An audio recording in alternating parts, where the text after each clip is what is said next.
Welcome to the 2009 edition of Epidemiology and Prevention of Vaccine Preventable Diseases. I'm William Atkinson. The Centers for Disease Control and Prevention has presented this immunization training series at least once a year since 1995. We update it annually because immunization recommendations change frequently. In the past, we recorded all 12 hours of this program every year. Beginning in 2009, our 15th anniversary, we're taking a different approach to the annual revision of the program.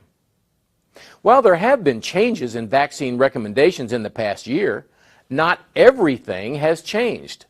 So this year, we did new recordings of only the sections of the program that changed significantly, about 3 hours of the 12 hours of the program.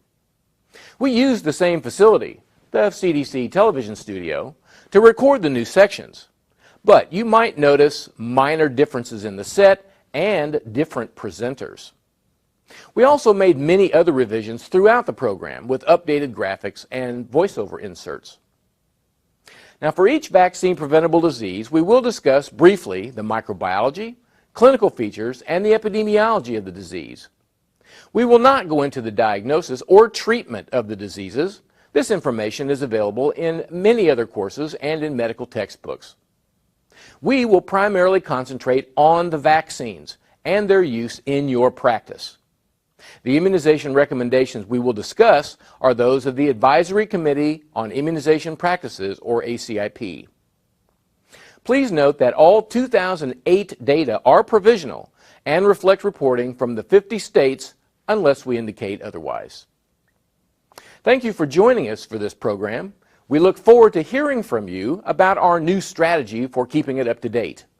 We will provide you with our contact information at the end of the session.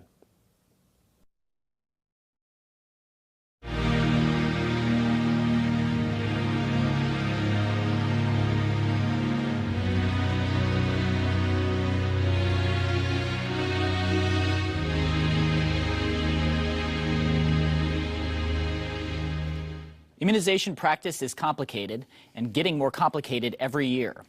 New vaccines, such as rotavirus and human papillomavirus, are introduced and need to be integrated into the schedule. Recommendations are changed for existing vaccines, as recently occurred for mumps vaccine. It is easy to get confused.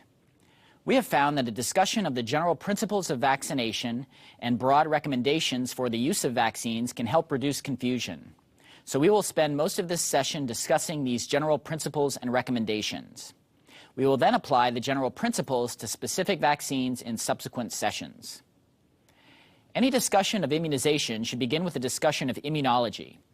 We do not intend to go into much detail, but we will give you enough to get the general idea. Let's start off with a consideration of immunity. What is it exactly? In the broadest sense, immunity is our ability to recognize self from non-self. That is, the immune system is able to recognize and eliminate foreign or non-self material from the body and leave everything that belongs there alone. But for the purposes of this program, we will use a narrower concept of immunity. You can think of immunity as protection from infectious disease, the ability to recognize and eliminate infectious agents such as viruses and bacteria, and to prevent infection with these agents in the future. There are two basic types of immunity, active and passive. It is possible for both types to be present simultaneously. We will discuss both types of immunity, starting with active immunity. Active immunity is the best type because it is protection provided by a person's own immune system. Active immunity is usually permanent and provides long-lasting protection against reinfection with that virus or bacterium. A good model for active immunity is that which occurs after an infectious disease. In most cases, lifelong immunity results if a person survives an infectious disease. Second infections, at least symptomatic infections, are not common in an immune person. Here is a short animation to illustrate the process of active immunity from infection.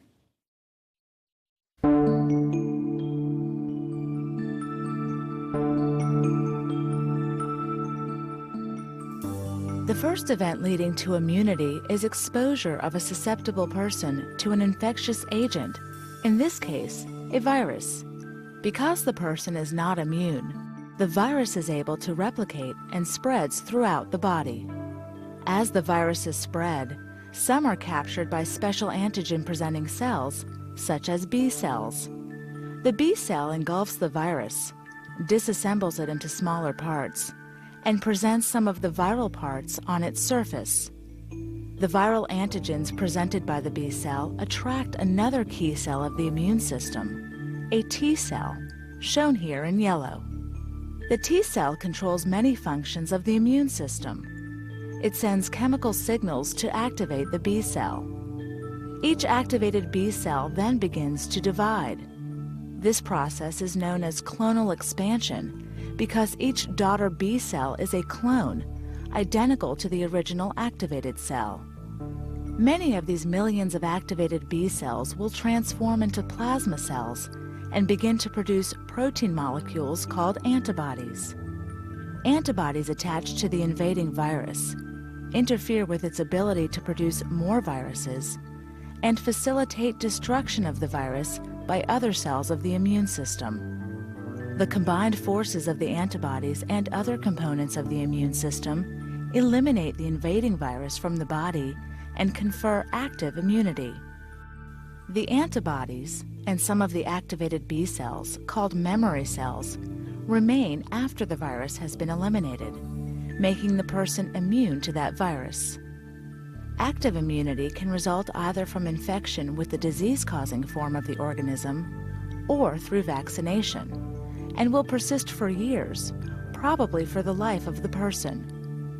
The entire process from infection to elimination of virus usually takes 1 to 2 weeks, but it can take longer depending on the organism.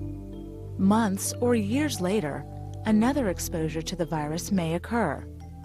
The circulating antibodies will recognize the virus, and memory cells will rapidly produce more antibody. Because of the antibody and other components of the immune system, the virus will be unable to replicate enough to cause disease. The exposed person is usually unaware that the exposure even occurred. What was illustrated in that animation is generically known as an immune response. There are 2 central elements in this immune response to infection: antigen and antibody. Antigen is a live or inactivated substance such as a protein or polysaccharide which is capable of producing an immune response. The antigen in the animation was the invading virus. Antibodies are the muscle of the immune response. Antibodies are protein molecules known as immunoglobulins produced by B lymphocytes in response to the antigen. Antibodies assist other components of the immune system in the elimination of an antigen. Antibodies are very specific and only recognize the antigen which produced them or very closely related antigens. The immune system is complex. There are other components which help control invasion by infectious agents. There is another important arm of the immune system known as cell-mediated immunity, which involves activated T lymphocytes or killer cells. But for simplicity, we will equate the presence of antibody with the person being immune or protected from that disease. There are exceptions to this, such as pertussis, which we will discuss later in the second session of the series. So antibodies are great things to have around. It is preferable to actively produce the antibodies yourself, but it is not the only way to get them. It is possible to get them ready-made from another person or animal. The transfer of antibody from one person to another is known as passive immunity. The antibodies still do what they are supposed to do: recognize and help eliminate antigen. This type of immunity is usually effective at least for a while. The problem is that passive immunity is not permanent and wanes with time. Here's a short animation that illustrates the process of passive immunity.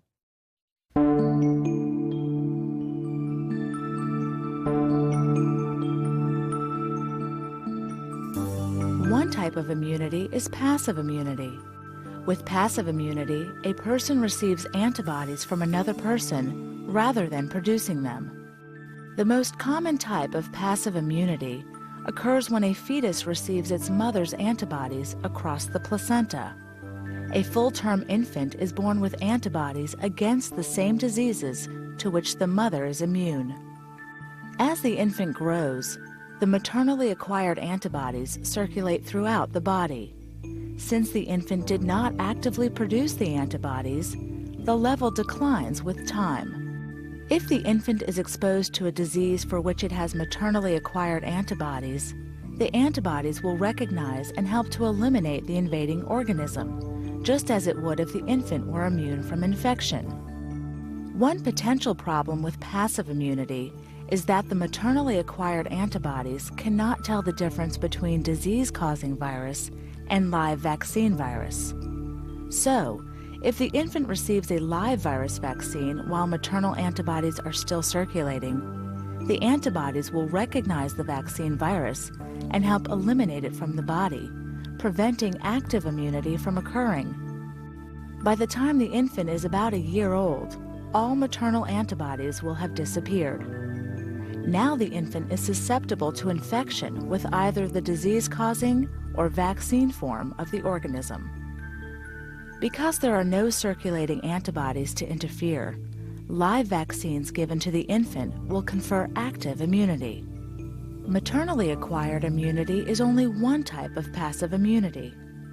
Injection with immune globulin or disease-specific globulin or transfusion of blood products are other ways of conferring passive immunity. But passive immunity, no matter how acquired, is always temporary. Active immunity, either from infection with the disease-causing form of the organism or through vaccination, is the only way to become permanently immune to disease. Passive immunity is defined as protection in the form of antibody transferred from an exogenous source, usually another person. Transplacental antibody is a very important source of passive immunity. Maternal antibody is actively transported across the placenta in the last 6 to 8 weeks of pregnancy. So a full-term infant is born with the same antibodies that the mother has.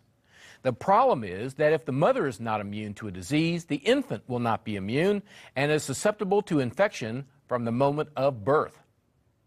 Passive antibody transfer happens in other ways. Some antibody is passively transferred with blood transfusions, for example. There are 3 chief medical sources of passive antibody.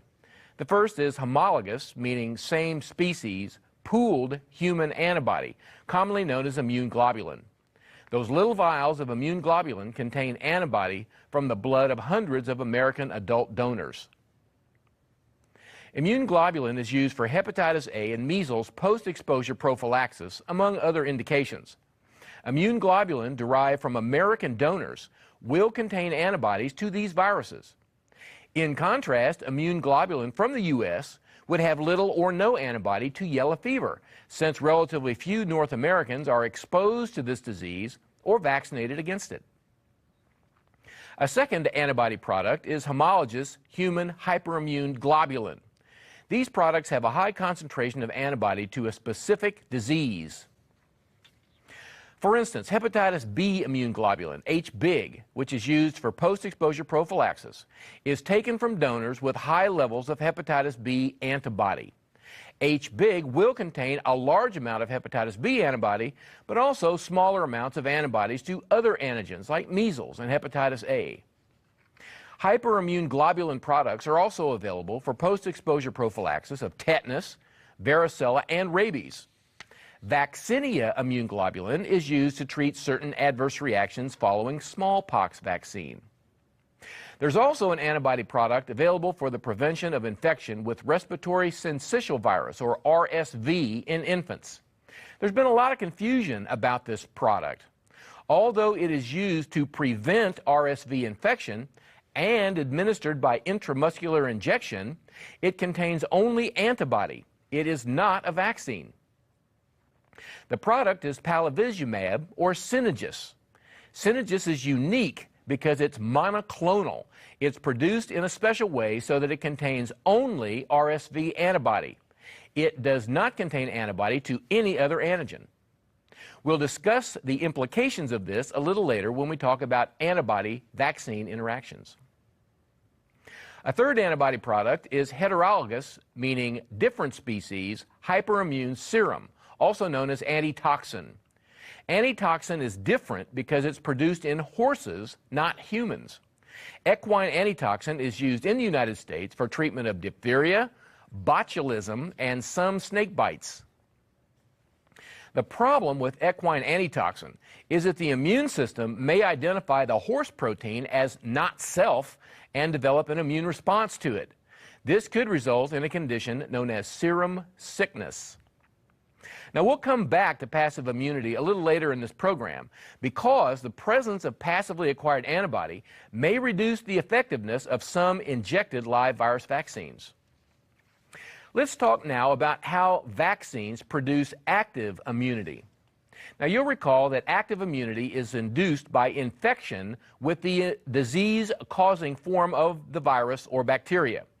With vaccines, we attempt to simulate that process, but without actually producing the disease and without producing the complications that may accompany the disease.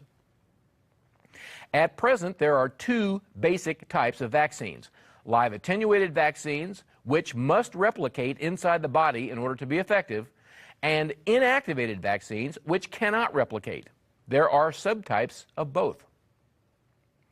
Among live attenuated vaccines, live viral vaccines predominate. There are two live bacterial vaccines, but these are not commonly used in the U.S. There are two main groups of inactivated vaccines: those that contain inactivated whole viruses or bacteria, and a second large group which we will refer to as fractional vaccines. These vaccines contain only immunogenic pieces or fragments of the organism of interest. Among the fractional vaccines, most are protein-based, such as subunit vaccines and toxoids.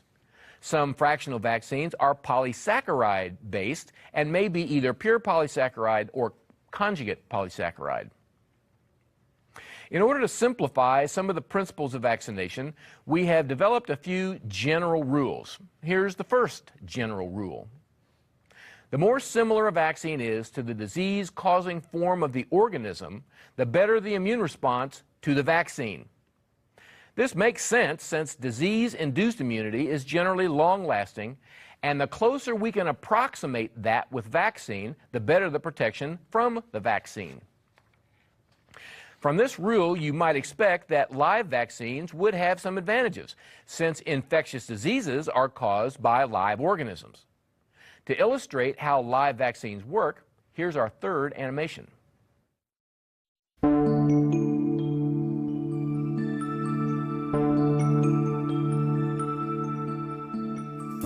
The events that produce immunity with a live attenuated vaccine are almost identical to those which lead to immunity following infection with the disease-causing form of the organism.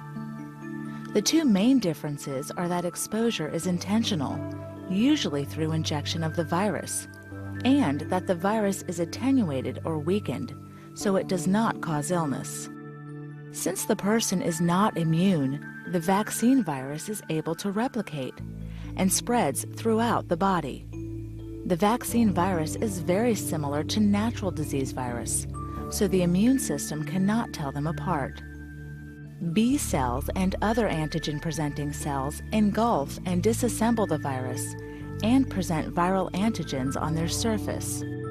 The viral antigens are recognized by a T cell, shown here in yellow. The T cell signals the B cell to activate. The activated B cells begin to divide, producing millions of identical daughter B cells. Many of these B cells transform into plasma cells and produce antibodies directed against the vaccine virus. As with infection with the disease-causing form of the virus, the antibody attaches to the vaccine virus and facilitates its destruction by other components of the immune system. This leads to elimination of the virus from the body. The antibody and memory B cells produced in response to the vaccine virus infection will persist for many years after the vaccine virus has been eliminated. Because the antibodies cannot distinguish between vaccine virus and disease virus, the person is now immune, probably for life, to infection with the disease-causing form of the organism. So, if months or years later an exposure to disease virus occurs, the antibodies will recognize the virus and facilitate its elimination by other components of the immune system. No disease will result from the exposure. As you can see, the immune response to a live vaccine is very similar to active immunity that results from infection with the disease-causing form of the organism. In both situations, the infectious organism replicates until an immune response is generated, which eliminates the invading pathogen. We will be mostly talking about live virus vaccines, since we rarely use live bacterial vaccines in the United States. There are several characteristics of live vaccines of which you should be aware. Live vaccines are an attenuated or weakened form of the wild viruses or bacteria. Wild is a jargon term for the form of the virus or bacterium which causes the disease. For example, the measles vaccine that is used today originally caused measles disease in a child in 1954. It took 9 years to transform the wild measles virus into the vaccine virus that is used now. Live vaccines must replicate to be effective and to produce an immune response. That is how they work. Anything that interferes with replication can decrease or eliminate the vaccine's ability to produce immunity. The immune response to a live vaccine is very similar to the immune response that occurs following natural illness or infection with the disease-causing form of the organism. The mechanism is the same in both cases. The viruses or bacteria replicate until an immune response stops the organisms from replicating and eliminates it from the body. As a result, live vaccines produce immunity in most recipients with one dose. However, a small percentage of recipients do not respond to the first dose of an injected live vaccine, such as MMR or varicella. So a second dose is recommended to provide a very high level of immunity in the population. Typically, live oral vaccines require more doses than injected live vaccines. Because they replicate, severe reactions are possible if the immune system cannot eliminate the vaccine organism. Fortunately, these severe reactions are rare and occur mainly when live vaccines are erroneously administered to immunosuppressed persons. An important limitation of some live vaccines, particularly measles vaccine, is interference from circulating antibody. Antibody against the vaccine virus can reduce or eliminate the ability of the live vaccine agent to replicate. And if live vaccines do not replicate, they do not work. Interference by circulating antibody appears to be a problem mainly with injected live virus vaccines. Finally, live vaccines are relatively fragile. They must be stored and handled very carefully or risk reducing or destroying their potency. The virus in that little vial has to be kept viable. If the live agent is dead when you give it, it cannot replicate and it will not be effective. We use several live attenuated vaccines in the United States. Here is a list of them. The live viral vaccines are measles, mumps, and rubella, which are usually given as combined MMR vaccine, varicella and zoster, which contain the same vaccine virus but in different amounts, yellow fever, live attenuated influenza, rotavirus, and vaccinia, or smallpox vaccine. Oral polio is a live virus vaccine but is not currently available in the United States. There are two live bacterial vaccines, BCG and oral typhoid. BCG is used for the prevention of tuberculosis. It is one of the most commonly used vaccines in the world. Most of you will never administer a dose of BCG vaccine since it is not available in the United States. But most of you have seen the results of BCG vaccination on the arms of children and adults from other countries. This image shows two circular BCG scars on the arm of a woman from El Salvador.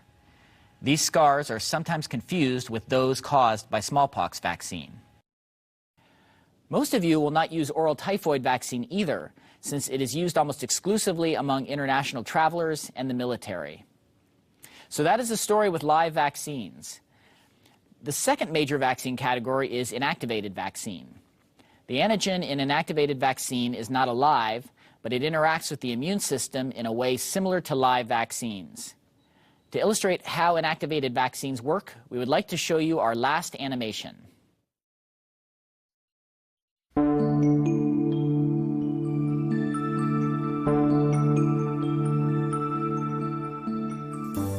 The events which produce immunity to inactivated vaccine are similar to those leading to immunity following infection with the disease-causing form of the organism or vaccination with live attenuated vaccine. The person is injected with inactivated antigen, which can be a whole inactivated virus or fragments of a killed virus or bacterium. Since the antigen is dead, it cannot reproduce. So, larger quantities of inactivated vaccine antigen must be injected to stimulate an immune response. As with infection or vaccination with live vaccines, the inactivated antigen is captured and ingested by B cells and other antigen-presenting cells. The B cell processes the antigen and presents it on its surface. These antigens are recognized by a T cell. The T cell signals the B cell to activate. The B cells divide just as they do after infection with the disease-causing form of the organism or after receipt of live attenuated vaccine. Many will transform into plasma cells and then produce antibody directed against the vaccine antigen. Antibodies attach to the vaccine antigen, leading to its elimination from the body. Unlike infection with the disease-causing form of the organism or vaccination with live vaccines, a single dose of inactivated vaccine may not confer immunity. Only a small amount of antibody is produced, and it may disappear quickly. Additional doses may be needed to boost the immune response. A second dose of antigen, usually given within a few months of the first, causes a similar response. More antibody is produced, which attaches to the vaccine antigen and facilitates its elimination by other components of the immune system. This time, more antibodies remain, but long-lasting immunity still may not be conferred. One or more additional doses may be required to increase the antibodies to a protective level, but even this protection can gradually decline over time. An additional booster dose may be needed years after the primary series to ensure that the antibody level remains protective. While antibodies remain, the person is immune to the disease-causing form of the virus or bacterium. If an exposure to the disease organism occurs, the antibodies will recognize and help to eliminate it. Usually, there is no illness from the exposure. Illness may occur, but it is usually less severe than in an unvaccinated person. The basic immune response process is similar with both live and inactivated vaccines. The main difference is that live antigens replicate until the immune system stops them. Inactivated agents cannot replicate, so the immune system must usually be exposed to the antigen several times in order to produce immunity. Here are some other characteristics of inactivated vaccines. Inactivated vaccines are not alive, so they cannot replicate and are non-infectious. Because they are non-infectious, they can be administered to an immunosuppressed person. In general, inactivated vaccines are not as effective as live attenuated vaccines, meaning that estimates of vaccine efficacy are usually lower than with live vaccines. One way that circulating antibody helps to eliminate infectious agents is to interfere with their replication. Since inactivated vaccines do not replicate, there is less interference from circulating antibody than for live vaccines. This means you can give inactivated vaccines in the presence of passive antibody, such as maternal antibody, so you can give them earlier in life. In fact, it is common to give inactivated vaccine and antibody at the same time. For instance, an infant born to a woman with acute or chronic hepatitis B virus infection receives hepatitis B immune globulin in one leg and hepatitis B vaccine in the other leg. The same thing happens for post-exposure rabies prophylaxis.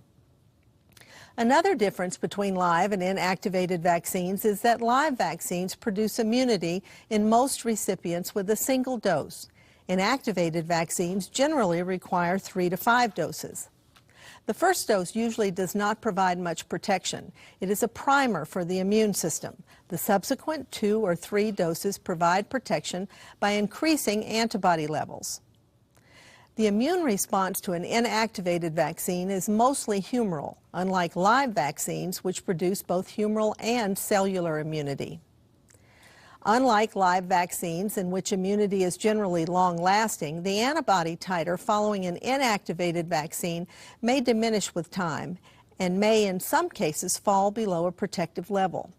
It is not known why live vaccines produce such good long-term immunologic memory and some inactivated vaccines do not.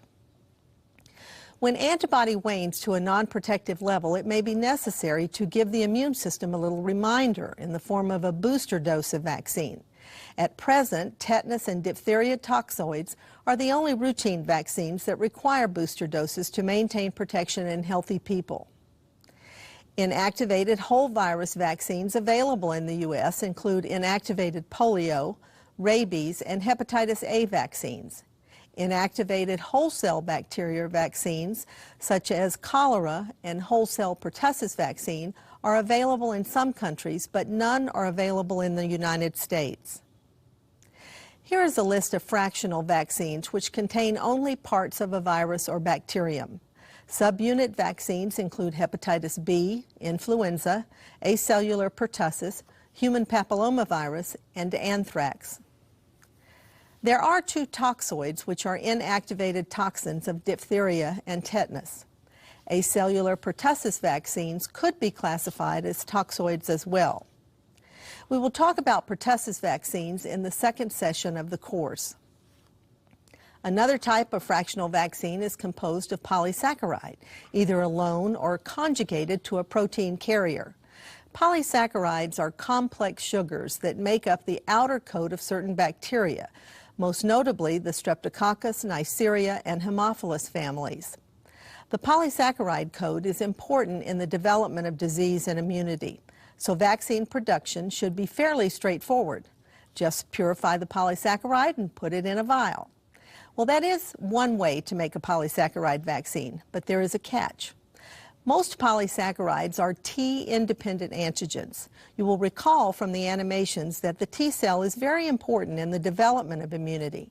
Polysaccharides are capable of stimulating the B cell directly without the help of a T cell. This may seem like a good thing, but it is not. Polysaccharides are not very potent antigens. Most importantly, polysaccharide vaccines are not consistently immunogenic in children younger than 2 years of age. This is a serious shortcoming if the disease you want to prevent occurs commonly in infants, like Hib and pneumococcal disease. In addition to this lack of effect in infants, polysaccharide vaccines do not reliably produce a booster response. That means that the amount of antibody produced does not increase substantially following subsequent doses. This is the reason the recommendations for revaccination with pneumococcal and meningococcal polysaccharide vaccines are a bit vague. Repeated doses result in little or no additional protection. Another limitation of polysaccharide vaccines is that they produce antibody with less functional activity. Much of the antibody produced is IgM instead of IgG. The good news is that the limitations of pure polysaccharide vaccines can be remedied. The immunogenicity of these vaccines is improved by conjugation, literally a joining of polysaccharide with protein. The resulting conjugated material is a T-dependent antigen and does not have the limitations of a T-independent antigen. Most importantly, conjugates are effective in infants. We now have 6 polysaccharide-based vaccines. Pure polysaccharide vaccines, which are only administered to persons 2 years and older, include pneumococcal, meningococcal, and typhoid VI vaccines. Conjugate polysaccharide vaccines include Haemophilus influenzae type B, pneumococcal, and meningococcal conjugate vaccines. Unlike Hib and pneumococcal conjugate, meningococcal conjugate vaccine is not routinely recommended for infants in the United States. So in summary, there are 2 basic types of immunity. Active immunity is produced by a person's own immune system and is often lifelong. This type of immunity is produced by vaccination. Passive immunity is effective but is always temporary. There are also two basic types of vaccine: those that contain live attenuated organisms that produce immunity by replication in the recipient, and those that contain inactivated organisms or only parts of an organism. The age of vaccination and schedule for most vaccines varies depending on type. We will discuss specific information for each vaccine in subsequent sessions of this program.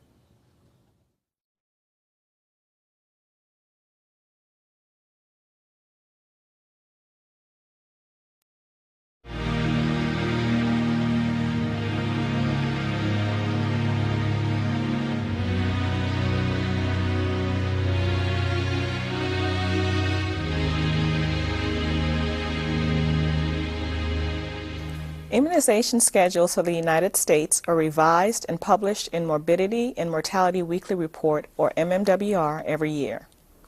The schedule for children and adolescents through age 18 years are published together in January.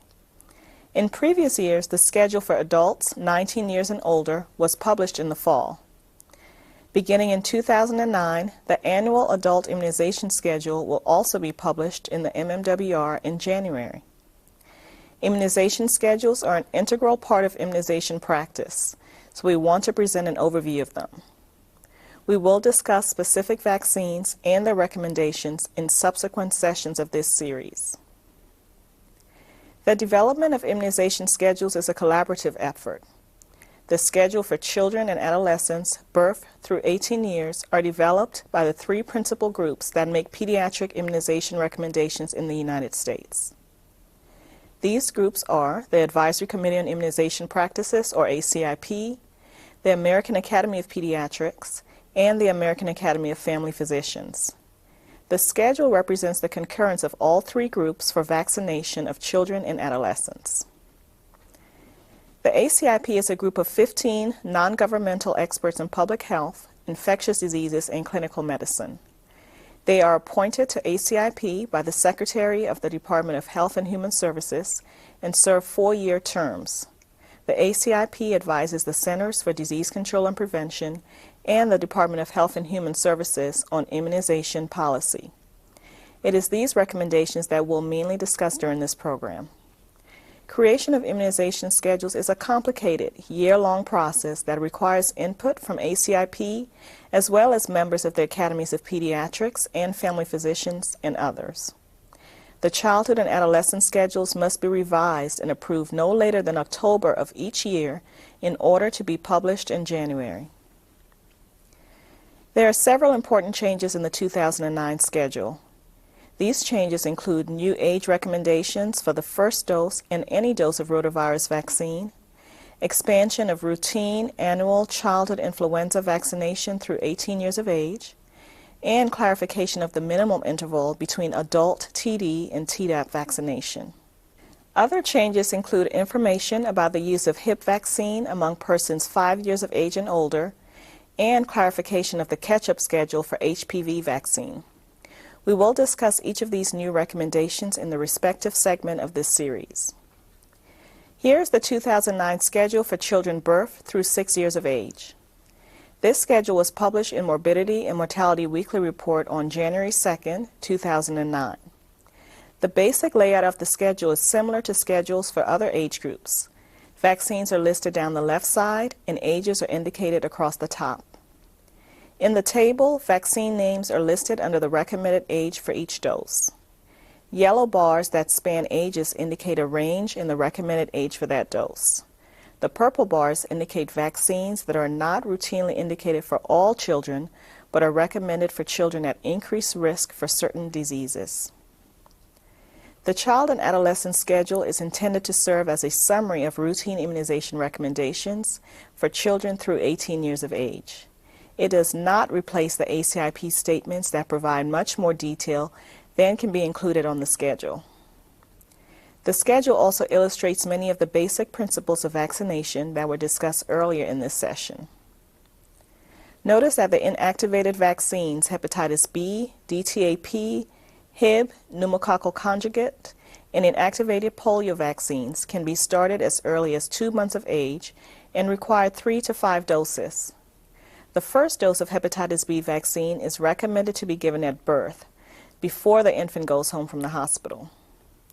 Influenza vaccine can be given as early as 6 months of age and requires 2 doses, the first year a child receives it. Although rotavirus vaccine is a live virus vaccine, it should also be started at 2 months of age and requires 3 doses. The injected live vaccines, MMR and varicella, are not given until after the first birthday, due to the presence of maternal antibody, which could interfere with vaccine virus replication. If you look down any age column and follow the vaccine rows to the left, you can see what vaccines a child will need to be adequately immunized by that age. For instance, at 4 months of age, a child should have received 2 doses of rotavirus, 2 doses of DTaP, 2 doses of Hib, 2 doses of pneumococcal conjugate, and 2 doses of IPV. A child should also have received at least 2 doses of hepatitis B vaccine if it was given as a single antigen formulation. The child may have received 3 doses of hepatitis B vaccine at this age if he or she received a combination vaccine that contains hepatitis B vaccine at 2 and 4 months of age. Looking down the column marked 18 months and counting to the left, you can see that by that age, a child should have received at least 3 doses of hepatitis B and rotavirus vaccines, 4 doses of DTaP, 3 or 4 doses of Hib, 4 doses of pneumococcal conjugate, 3 doses of IPV, at least 1 dose of influenza vaccine, 1 dose each of MMR and varicella vaccines, and at least 1 dose of hepatitis A vaccine. That is what is referred to as series complete, that these 24 to 28 doses of vaccine have been given by 18 to 24 months of age. For many years, the recommended immunizations for all children through 18 years of age were included on a single schedule. But those were simpler times when there were fewer vaccines recommended for older children. There just was not enough space on a single schedule to include recommendations for Tdap, meningococcal conjugate, and HPV vaccines at 11 or 12 years of age.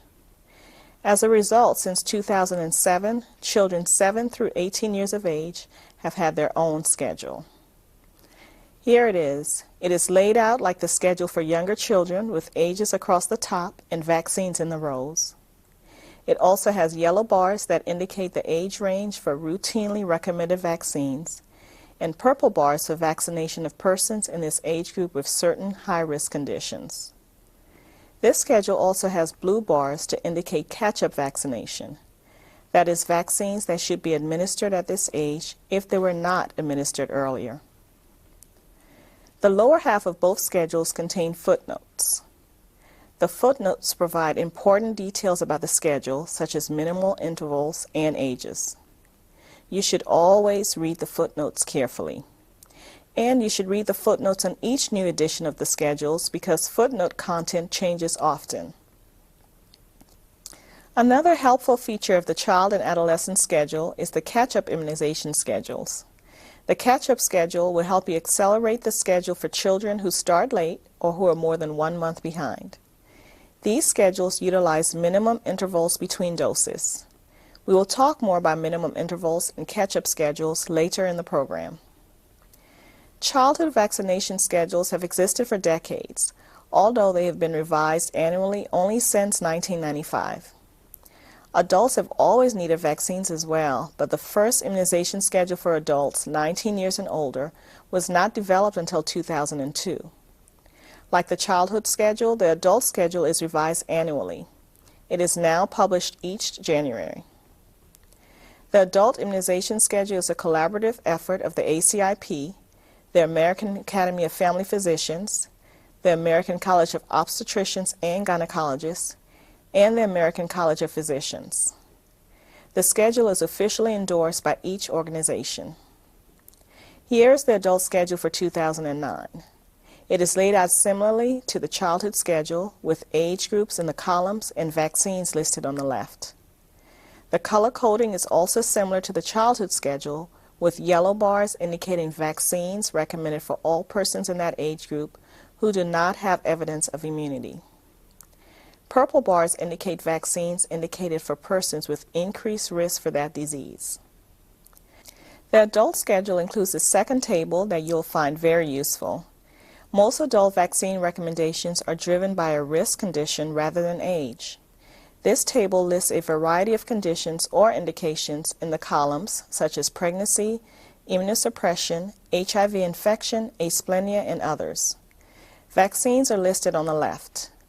Yellow bars indicate vaccines the person should receive if the condition or indication is present. Unique to this table, red bars indicate a condition when a particular vaccine is contraindicated and should not be given, such as MMR and varicella vaccine during pregnancy. We will discuss the schedule for specific vaccines in subsequent sessions of this program. Please get a copy of the schedules and have them handy as you view this program. And be sure to read all the footnotes.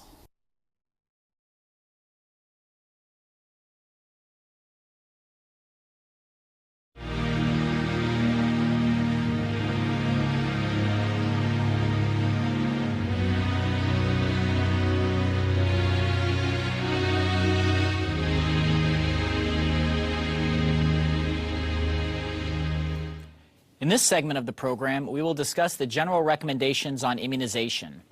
The title refers to immunization recommendations that apply to more than one vaccine or group of vaccines.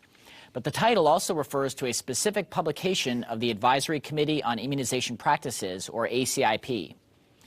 Most ACIP statements address a single vaccine or vaccination issue.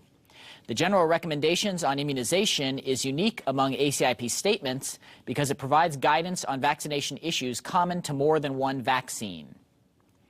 The general recommendations on immunization is revised every 3 to 5 years. The current version was published in December 2006 and is the most comprehensive version to date. The general recommendations includes information on the timing and spacing of vaccines, contraindications and precautions, vaccine administration, storage and handling, altered immunocompetence, and preventing and reporting adverse reactions. There are also sections discussing special vaccination situations, including persons with allergy to vaccine components, vaccination of preterm infants, pregnant and breastfeeding women, internationally adopted children, stem cell transplant recipients, and much more. We would like to discuss 3 issues from the general recommendations that relate to the spacing and timing of vaccines. The 3 interval issues we are going to discuss are the timing of antibody-containing blood products and live vaccines, simultaneous and non-simultaneous administration of different vaccines, and the interval between subsequent doses of the same vaccine. These issues come up frequently in vaccination practice, and we get many questions about them. Let's begin with a general rule. Inactivated vaccines are generally not affected by circulating antibody to the antigen. As a result, inactivated vaccines can be given any time before or after antibody has been given, or in infancy when maternal antibody is still present. Live attenuated vaccines, primarily injected live attenuated vaccines, may be affected by circulating antibody to the antigen. The presence of circulating antibody may affect the age at which a vaccine is given because of persistent maternal antibody.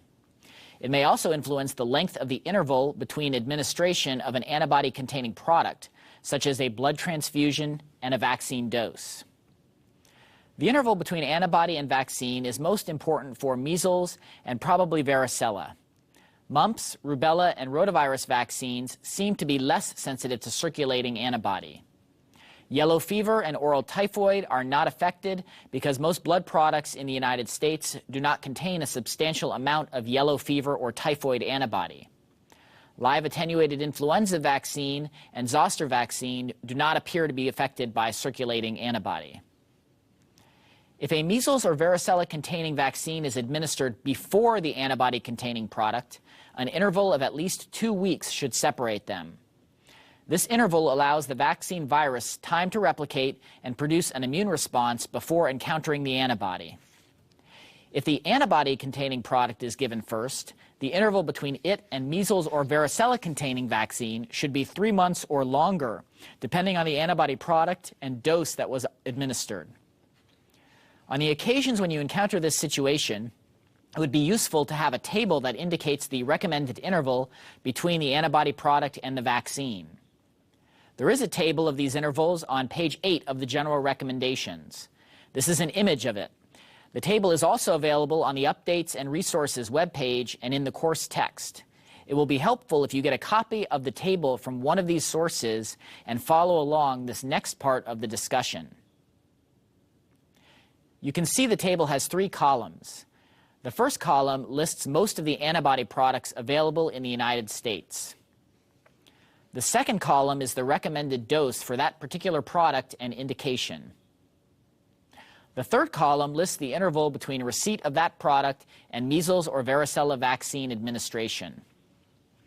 Let's look at 3 examples. The third line is labeled hepatitis A IG. The second column gives the dose of immune globulin recommended for contact prophylaxis and for international travel. The third column shows the suggested interval before vaccination with measles or varicella-containing vaccine is 3 months for either a contact prophylaxis dose or a dose used before international travel. This means that in 3 months, the dose of antibody should have waned enough to allow replication of measles and varicella vaccine virus.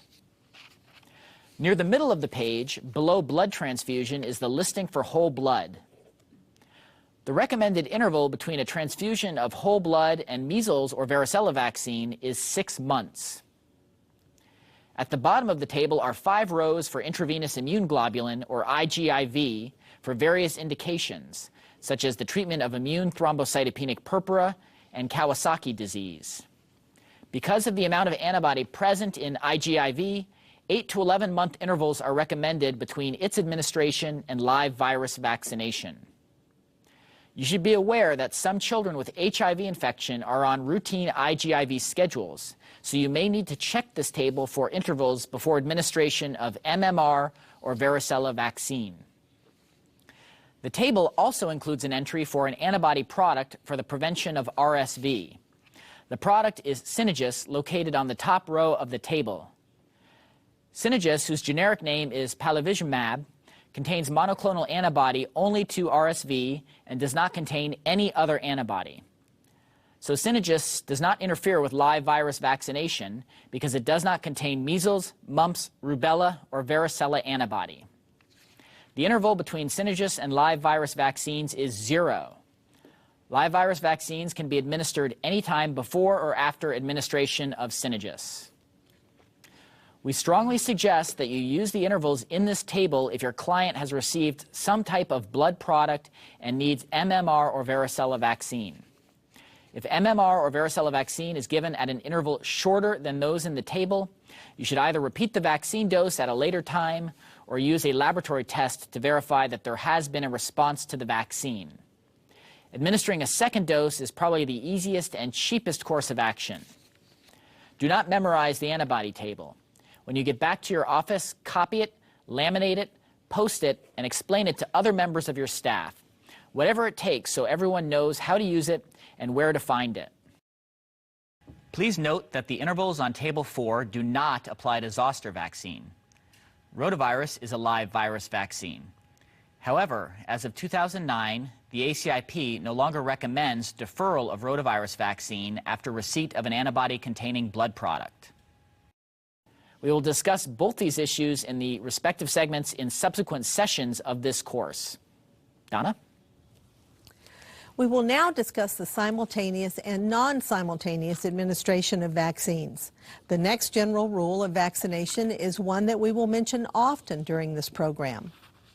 All vaccines can be administered at the same visit as all other vaccines.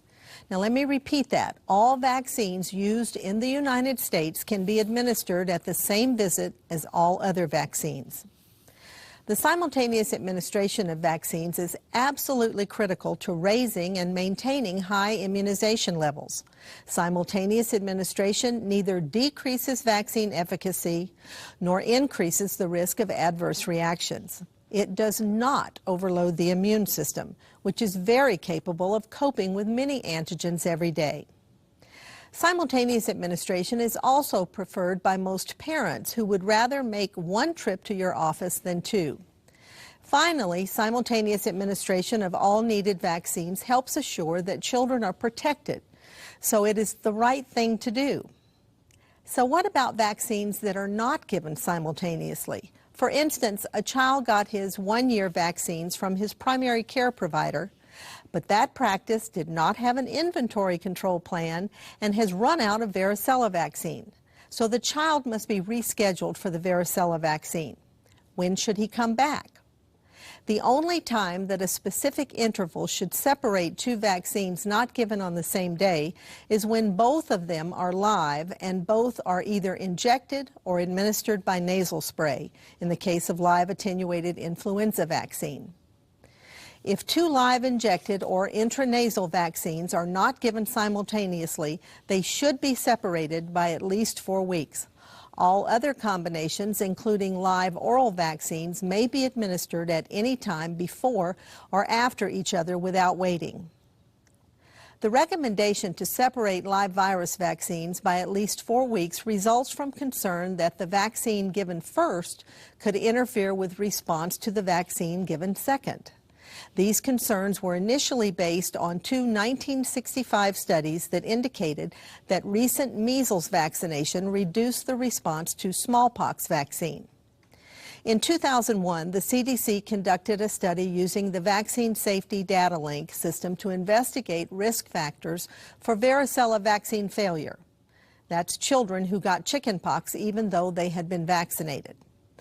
This study found that children who received varicella vaccine less than 30 days after MMR vaccination had a significantly increased risk of breakthrough varicella compared to those who received varicella vaccine before, simultaneous with, or more than 30 days after MMR. This study provided additional evidence that interference can occur between two live vaccines given less than 28 days apart.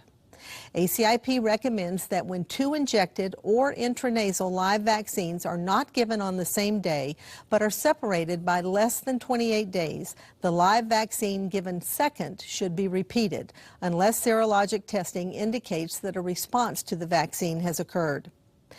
For example, if a dose of MMR were given 2 weeks after a dose of varicella vaccine, the MMR should be repeated. The repeat dose should be spaced at least 4 weeks after the invalid dose. I would like to emphasize that live vaccines not given simultaneously need to be separated by at least 4 weeks, only if they are injected or intranasal. The 4-week separation rule does not apply to rotavirus or oral typhoid vaccine, which can be administered at any time before or after any other vaccine. Remember, you can and should give all routine vaccines simultaneously. That is the gold standard. The alternatives we have discussed here are only for situations when there has been a problem and simultaneous administration did not occur. Andrew? You should always try to keep the child on the routine schedule and make sure the parents know the importance of keeping on schedule. But sometimes things just do not go according to plan. Children sometimes are brought in early, or more commonly, a child is behind in the schedule and needs to be caught up. Also, spacing becomes an issue when assessing a record of vaccines given outside the United States, since non-U.S. schedules may differ from those used here. Here is the general rule that applies to this situation. Increasing or lengthening the interval between doses of a multi-dose vaccine does not diminish the ultimate effectiveness of the vaccine after the series has been completed. While an increased interval between doses does not ultimately reduce antibody titers or protection, it may compromise protection in the short run because the series is incomplete. However, decreasing the interval between doses of a multi-dose vaccine may interfere with antibody response and protection. Doses of vaccine given too close together may not provide the full benefit of the vaccine. So, if the minimum intervals are so important, it would seem reasonable that there should be a table listing them somewhere, and there is. This is Table 1 of the General Recommendations on Immunization. This table contains a listing of every dose of every commonly used vaccine. It is also available on the Updates and Resources webpage and in the course text. Here is a closer view of Table 1. The table has 5 columns. The first column on the left lists the vaccines by dose. The second column indicates the recommended age for that dose. This is the age listed for that dose on the childhood schedule. The third column lists the minimum age for that dose. Vaccine doses should not be given at an age younger than the minimum age. The fourth column indicates the recommended interval to the next dose. Like the recommended age, this is information derived from the routine childhood schedule. The fifth column indicates the minimum interval to the next dose. Doses of vaccine should not be spaced closer than the minimum interval. Table 1 provides all the information you need for scheduling vaccine doses. Be sure to have a close look at it, and be sure to read all the footnotes.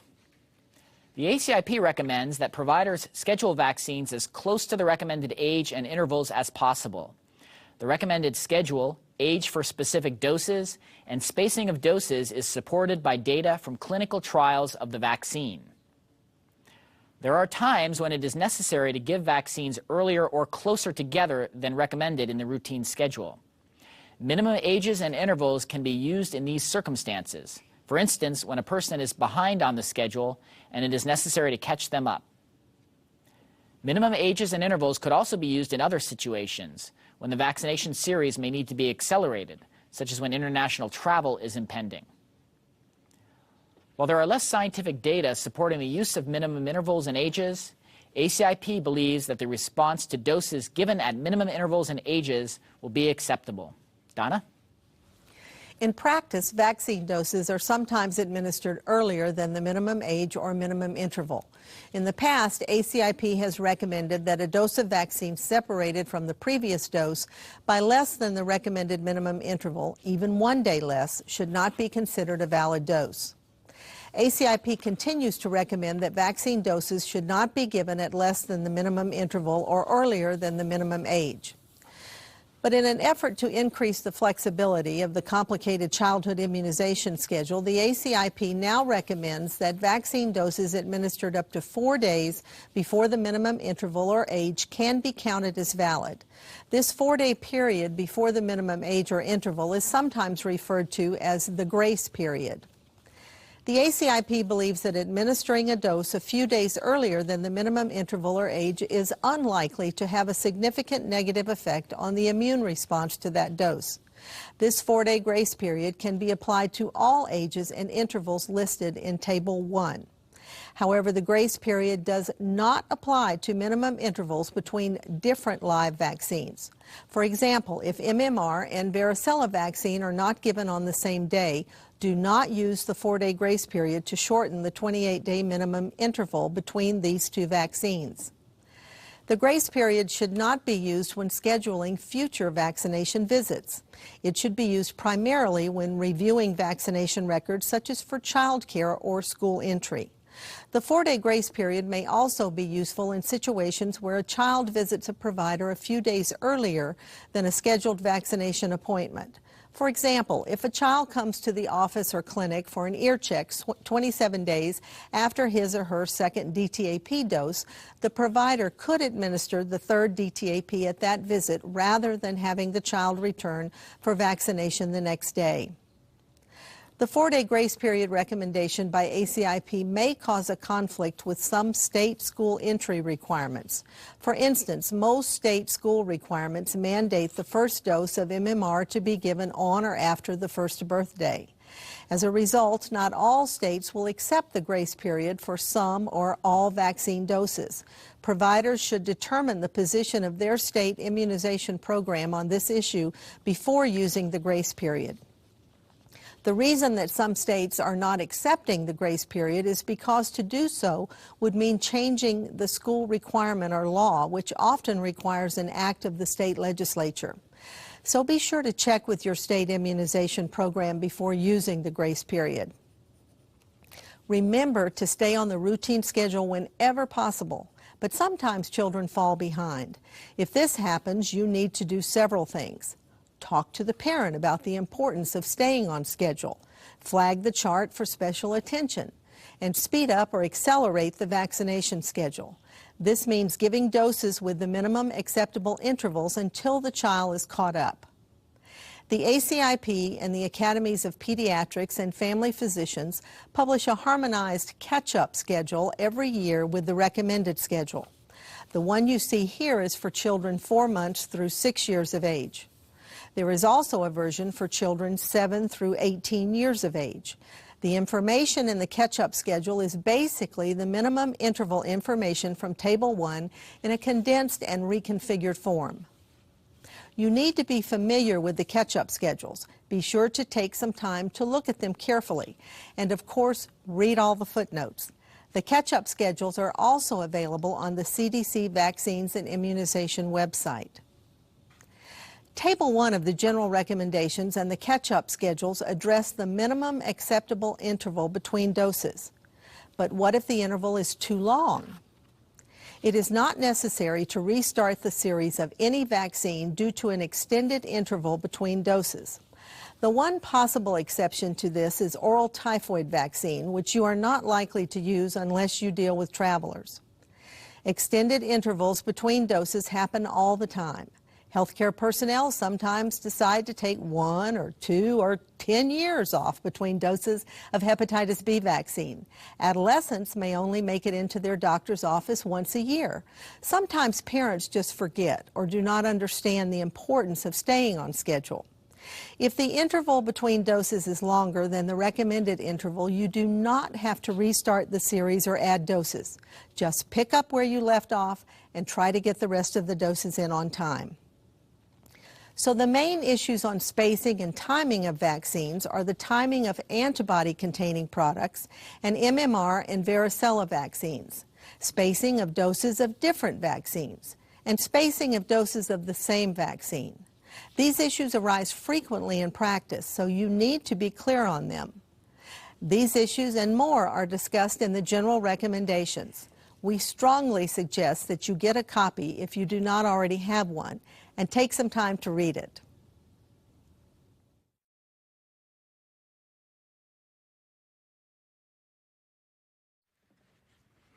We would now like to present a case study that addresses issues that we've discussed on the program today. The case studies are available on the Updates and Resources webpage for this program. Case number 1 is Anna. Anna is a 15-month-old who's been in your practice since birth. She's brought to your office for routine vaccinations in early June. At 11 months of age, Anna was diagnosed as having immune thrombocytopenic purpura, or ITP. She was treated with intravenous immune globulin. The ITP symptoms have now resolved, and she has no other medical problems. Here's Anna's vaccination history. She received Pediarix. You recall that's the DTaP IPV hepatitis B combination vaccine at 8, 12, and 20 weeks of age.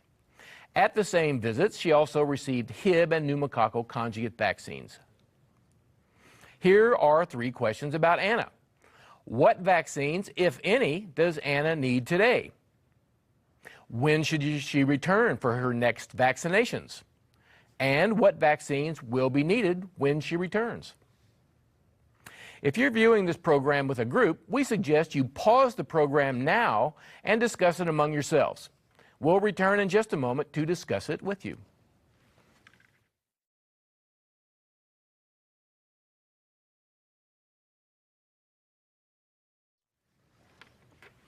There are several issues with Anna. This is actually a fairly complicated situation, but not one that is rare in clinical practice. The issues that you have to deal with first are whether the vaccines she's gotten so far are considered valid, and for that you would mainly want to consider the ages and intervals between them. And then there is the issue of the ITP, whether that's an issue for vaccines or not, and the treatment of the ITP, which in this case was intravenous immune globulin. So you need to consider all those things, and you will probably need your general recommendations, at least a couple of tables from them, to answer some of the questions about Anna. So here is the first question about Anna, and it of course is, she's in your office. What vaccines, if any, does Anna need today? Well, today Anna needs her third hepatitis B vaccine, her fourth DTaP, Hib number 4, PCV number 4, and her first dose of hepatitis A vaccine. Why does she need hepatitis B vaccine? Well, you of course checked those intervals, and you know that in Table 1, which has all the intervals and ages in it, that the minimum age for the third dose of hepatitis B vaccine is 24 weeks. She got her third dose at 20 weeks of age, which was 4 weeks early. So while the DTaP and IPV components of the Pediarix can be counted as valid because there were 4 weeks between them, the hepatitis B vaccine dose is not considered valid and because it was too early, and so that needs to be repeated. Again, her DTaP and IPV intervals were fine, so those are all right. She can continue. And the PCV intervals are 4 weeks, so those are also acceptable.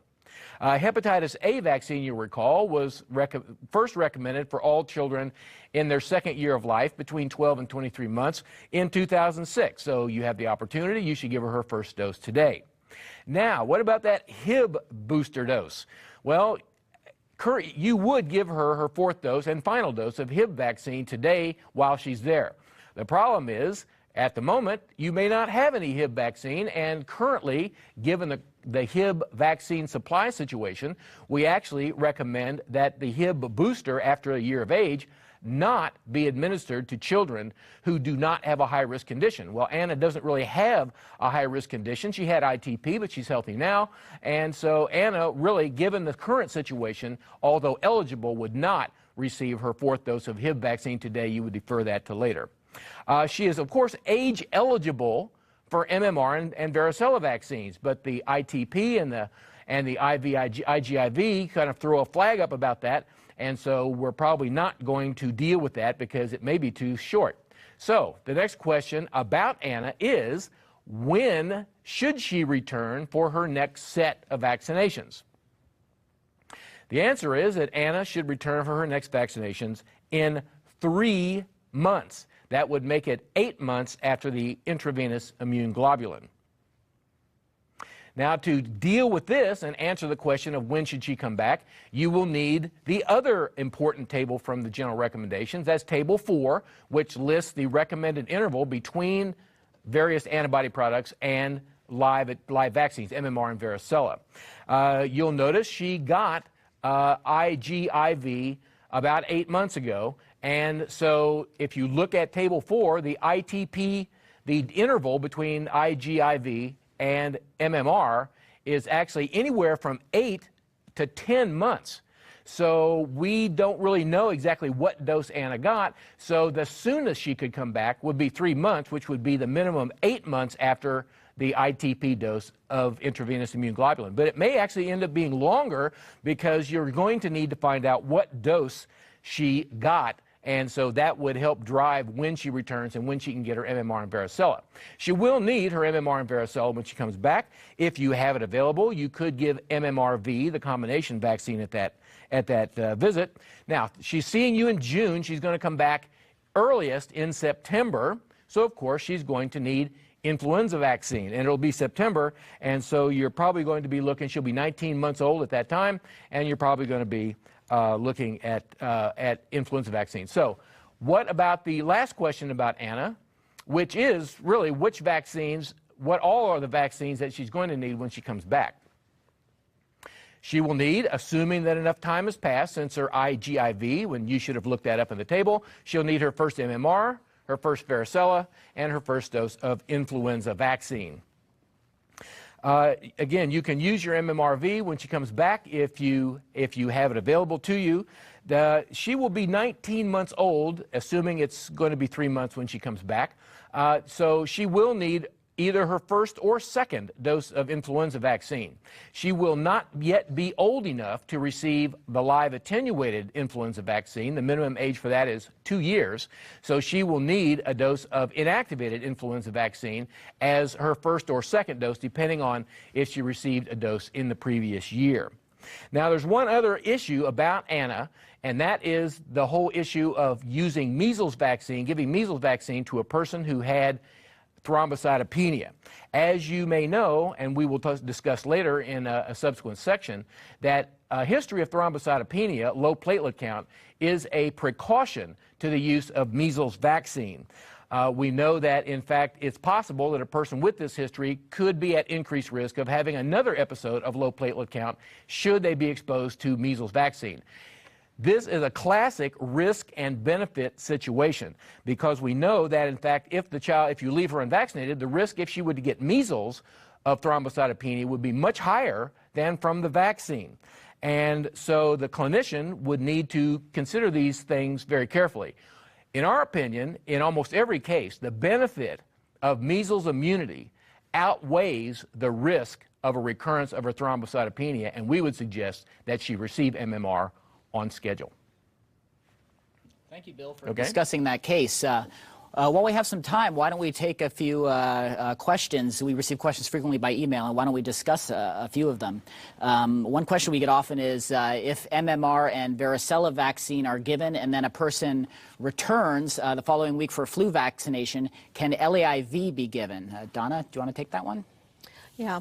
Actually, the answer to that would be no, because MMR and varicella are live injectable vaccines, and then LAIV is live intranasal. So if you'll remember, the rule for that is that they would need to be separated by at least 4 weeks, if not given on the same day. Now, just one other thing, I would argue if you've got the child there, you might consider trying to get the mom to get the TIV, the injectable influenza, so that you don't miss an opportunity to vaccinate and go ahead and get because inactivated, you don't have to worry about the time, the interval there. Thank you. Here's another question we receive. How long after vaccination can a person donate blood? We get that one a lot. Bill, why don't you take that one? We do get that, a surprising amount. It's actually kind of a two-part answer. The issue, of course, is would you really want to have virus in a person's blood if they were going to donate it to somebody who might be acutely ill? We don't really, CDC doesn't really have very specific guidance on this issue, but the American Red Cross does.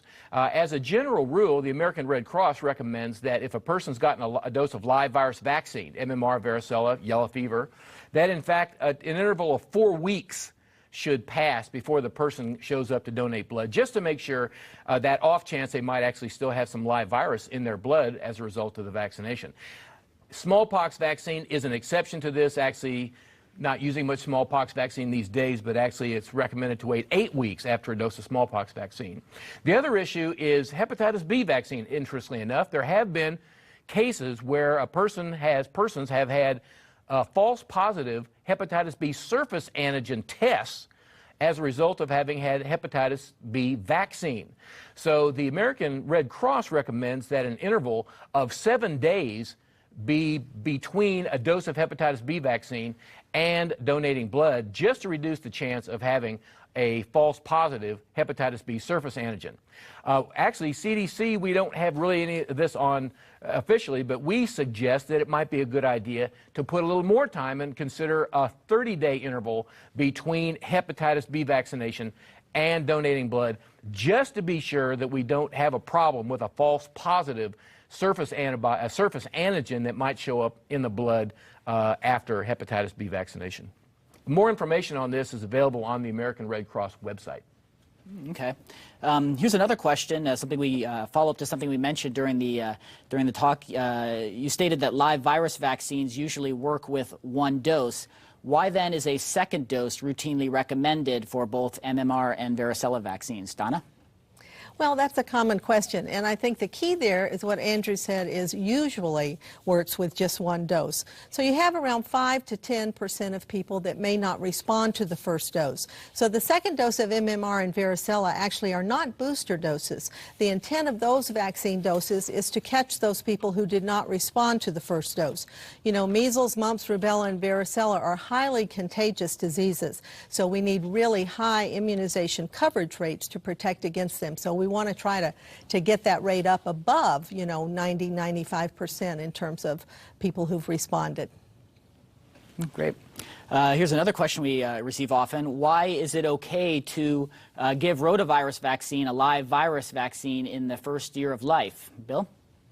It does seem a little odd, doesn't it? Well, rotavirus, of course, is a live virus vaccine, and consequently you would expect, like other live virus vaccines, that it might have some interference from maternal antibody. And since most women, in fact, are immune and have had rotavirus infection, you would expect the infant to have some transplacental rotavirus antibody, some, maybe not as much as some of the other diseases. Probably the difference here is that there is evidence that rotavirus vaccine is affected by the age at which it's given, presumably that being a surrogate for maternal antibody. But it turns out, since the virus is replicating in the GI tract, that and like OPV was like this too, that in fact it's sort of protected from antibodies, so consequently it isn't affected as greatly by circulating antibody as is a vaccine you would inject right into the tissue.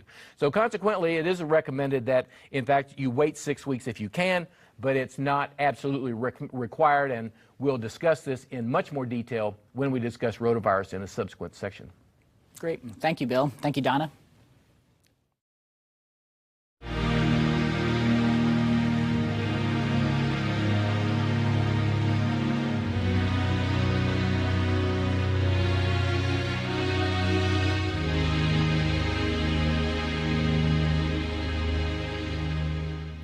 All providers who administer vaccine must have a thorough understanding of contraindications and precautions to vaccination. We include fairly detailed information about contraindications to vaccination because this is a common topic of questions we receive. From a practical standpoint, you know that when a contraindication or precaution to a vaccine is present, you usually do not give a dose of that vaccine. But let's define these terms a little more precisely. A contraindication is a condition in a recipient that increases the likelihood of a serious adverse reaction to the vaccine. A contraindication is a condition in the recipient, not with the vaccine itself. If the vaccine were given in the presence of that condition, the resulting adverse reaction could seriously harm the recipient. The risk of an adverse reaction outweighs the benefit, so you will rarely, if ever, give a vaccine when one of these conditions is present. A precaution is similar but not identical to a contraindication. A precaution is a condition in a recipient that might increase the chance or severity of an adverse reaction, or a condition that may compromise the ability of the vaccine to produce immunity. Injury from the vaccine could result, but the chance of this happening is less than with a contraindication. Generally, you will not give the vaccine if a precaution is present, but there may be situations when the benefit of the vaccine outweighs the risk of an adverse reaction, such as during an outbreak of the disease. In these situations, you may decide to give the vaccine. There are very few true contraindications and precautions, so let's go through them briefly. There are only two permanent contraindications to the use of routine vaccines. The first, which applies to all vaccines, is a severe allergic reaction to a vaccine component or following a prior dose of vaccine. The second applies to pertussis-containing vaccines only. It is encephalopathy within 7 days of a prior dose of pertussis vaccine. There are other permanent contraindications for vaccines not routinely recommended. For example, for smallpox vaccine, a history of eczema or atopic dermatitis in the person or a household contact is a permanent contraindication to pre-event vaccination. What do we mean by severe allergic reaction? This is an allergic reaction that is immediate and life-threatening, also called anaphylaxis. Severe IgE-mediated allergy usually presents as hypotension, respiratory difficulty, such as wheezing, or generalized urticaria or hives. Fortunately, these types of reactions are extremely rare following vaccination. There are several other conditions that are temporary contraindications or precautions, and whether the condition is a contraindication or precaution depends on the type of vaccine being used, live or inactivated. Here's a table that lists the conditions. The C indicates a contraindication, P indicates precaution, and V means vaccinate if indicated. A severe allergic reaction to a vaccine component or a prior dose of vaccine is a contraindication to both live and inactivated vaccines.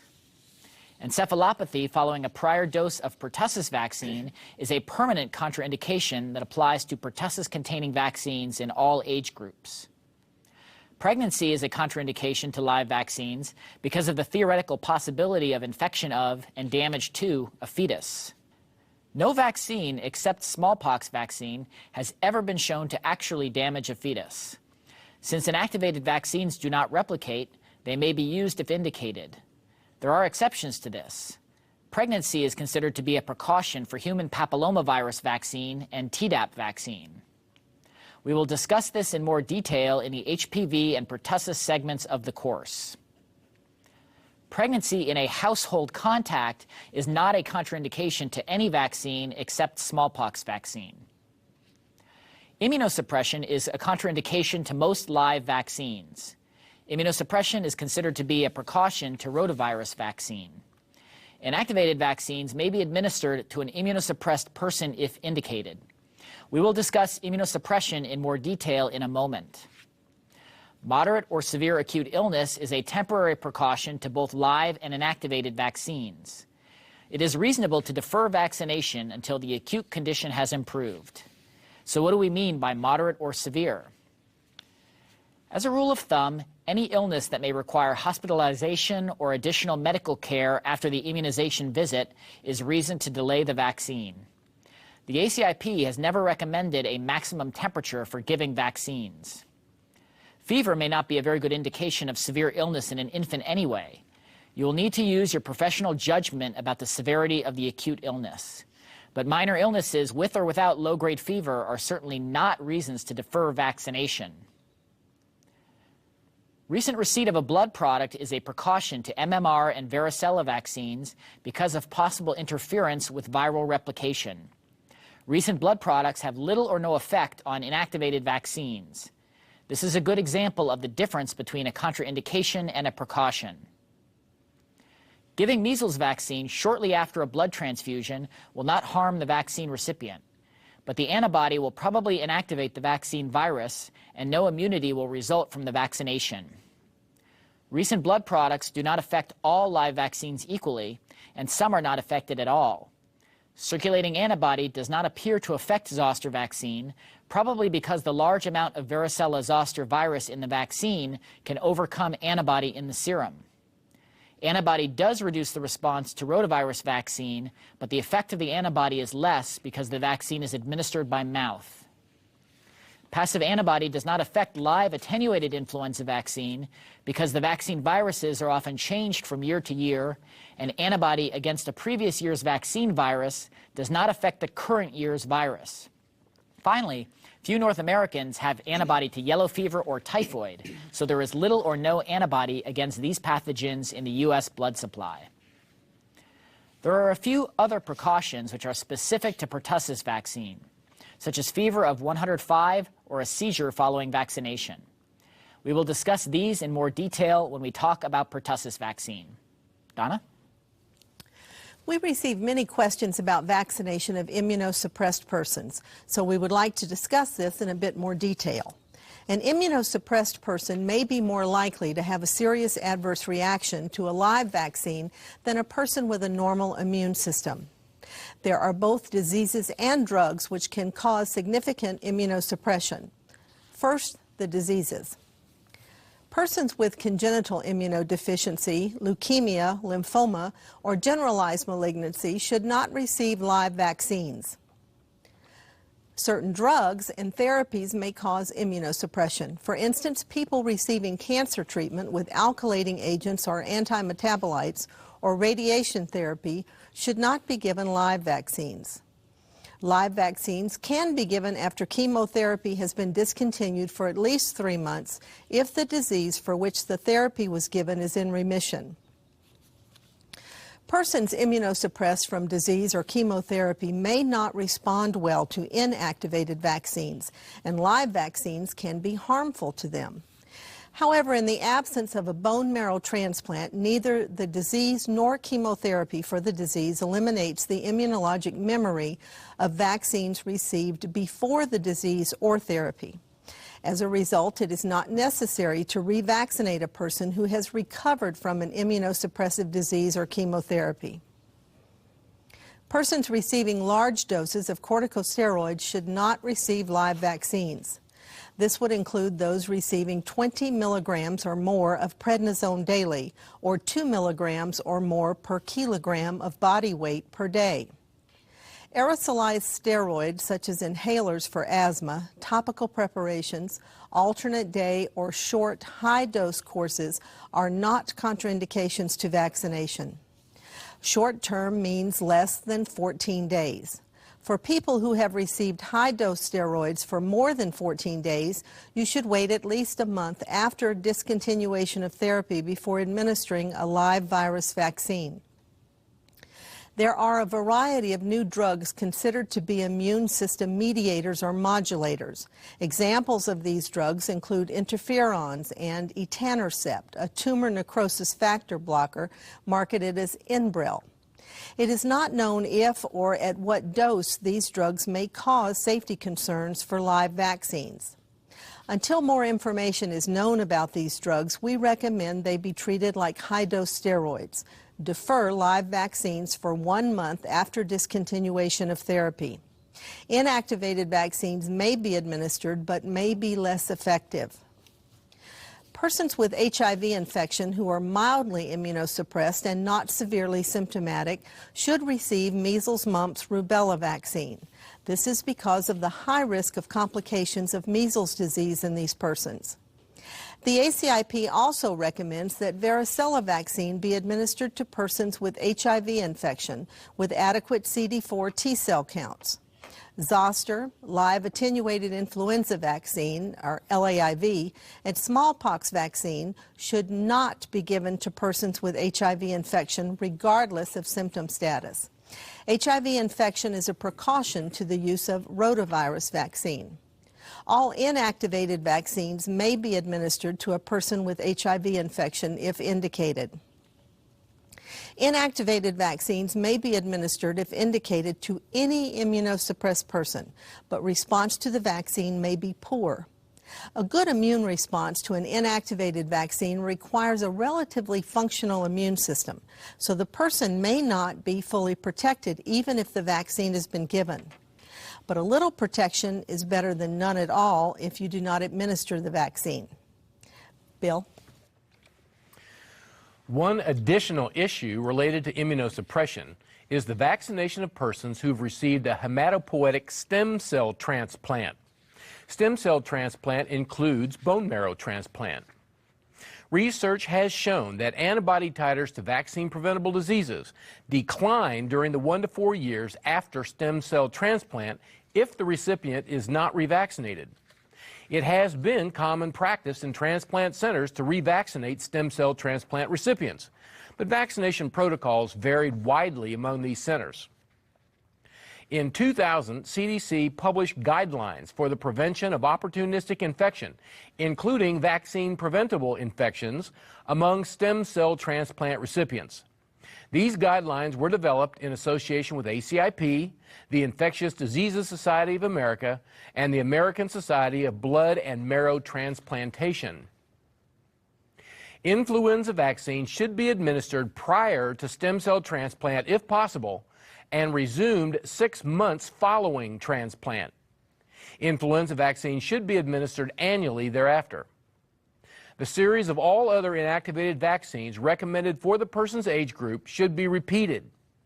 The repeat series should begin 12 months after transplantation. The inactivated vaccines that should be repeated include DTaP or adult TD, depending on age, IPV, and hepatitis B vaccine. Revaccination with Hib vaccine is recommended for all age groups. Pneumococcal conjugate vaccine should be administered to children younger than 5 years.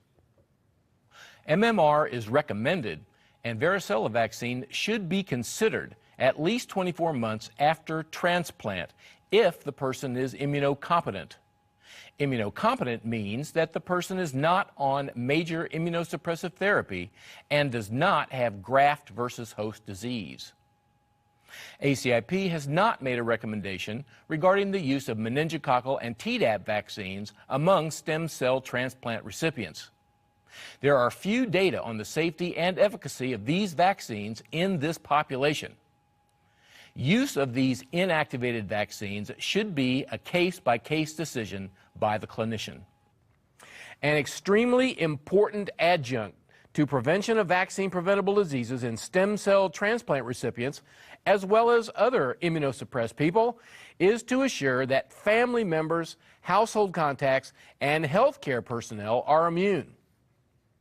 Healthy, susceptible household contacts of immunosuppressed persons should receive MMR and varicella vaccines, as well as annual influenza vaccination. There is no risk of transmission of MMR vaccine virus to the immunosuppressed person, and the risk of transmission of varicella vaccine virus is extremely small. If you do not vaccinate the healthy person, they remain susceptible and may be infected with the wild virus, particularly varicella. And a person with the disease presents a real threat to an immunosuppressed household contact. Because of the risk of contact transmission, smallpox vaccine should not be given to a person with an immunosuppressed household contact. Live attenuated influenza vaccine may be administered to the household contact of an immunosuppressed person, as long as the immunosuppressed person is not hospitalized and not in protective isolation. Recommendations for vaccination of immunosuppressed persons are detailed in the general recommendations on immunization. There's also a table that lists vaccines that are indicated and contraindicated by specific immunosuppressive condition. We think you'll find it very useful. These documents and the complete stem cell transplant document are available to download from the MMWR website. But the stem cell transplant document is really long, 130 pages. So we extracted the background and vaccine recommendations and made a shorter version available on our Updates and Resources webpage. Andrew. The key to reducing the risk of a serious adverse reaction is screening for contraindications and precautions. Every person who administers vaccines should screen every person before giving the vaccine.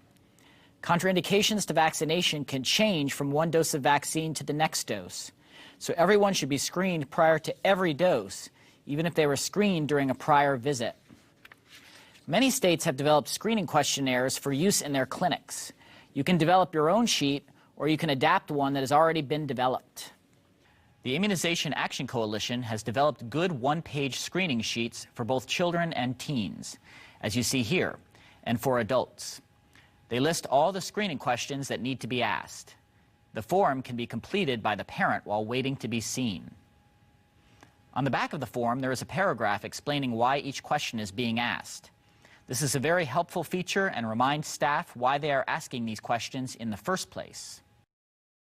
Effective screening is not difficult or complicated. It can be accomplished with just a few questions. It is important for you to understand the reasons for the questions on the screening form, so we would like to take a few minutes to review them and the rationale for asking them. The first question is simple. Is the child sick today? The first question addresses whether the child has a moderate or severe acute illness, which is a precaution to vaccination. If the child has been examined, this question may not be necessary or already may have been answered. There is no evidence that acute illness reduces vaccine efficacy or increases vaccine adverse reactions. But with moderate or severe acute illness, vaccines should be delayed until the illness has improved. This avoids confusing a symptom of the illness, such as fever, with a vaccine adverse reaction or vice versa. Mild illness, such as otitis media or an upper respiratory infection, is not a contraindication to vaccination. Nor is taking antibiotics a reason to withhold a vaccine in a person who is otherwise not very sick. The second question is, does the child have an allergy to any medication, food, or vaccine? A severe allergic reaction to a vaccine or vaccine component is a contraindication to subsequent doses of that vaccine or to a vaccine containing that component. For instance, an anaphylactic reaction to eggs is a contraindication to influenza vaccine. We suggest that you inquire about allergies in a generic way, rather than read the parent a list of every component of every vaccine. Most parents will not recognize most of the components anyway, but they will know if the child has ever had an allergic reaction severe enough to seek medical attention, which is what you are trying to find out. If you do identify a person who has had a severe allergic reaction to a product that may be in a vaccine, the next challenge is to figure out which vaccines might contain that product. To make this task easier, you need a listing of vaccine contents. A comprehensive table of vaccine components, also called excipients, is available from the Updates and Resources webpage and in an appendix of the course text. Remember that a local reaction, such as swelling or redness at the site of injection, is not a contraindication to subsequent doses of that vaccine. The third question is, has the child had a serious reaction to a vaccine in the past? This open-ended question is intended to identify allergic reactions following previous vaccine doses. It can also help identify conditions following pertussis vaccine. In usual circumstances, vaccines are deferred when precautions are present, but situations may arise when the benefit of the vaccine outweighs the risk. For instance, a child who had a temperature of 105 following a prior dose of DTaP might still be vaccinated if there were an outbreak of pertussis in the community. The fourth question is, has the child had a seizure, brain, or nerve problem? A history of encephalopathy within 7 days following whole-cell DTP or DTaP vaccine is a contraindication to DTaP and Tdap. An undiagnosed neurologic problem is a precaution to the use of DTaP and Tdap. For children with a stable neurologic disorder, including seizures unrelated to vaccination, or for children with a family history of seizure, you should vaccinate as usual. In these children, you should consider the use of acetaminophen or ibuprofen to minimize the fever. A history of Guillain-Barré syndrome is a precaution for tetanus-containing influenza and meningococcal conjugate vaccines.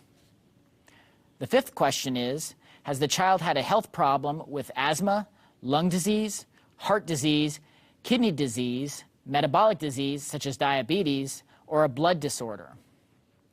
This question is to identify possible contraindications to one of the two types of influenza vaccine.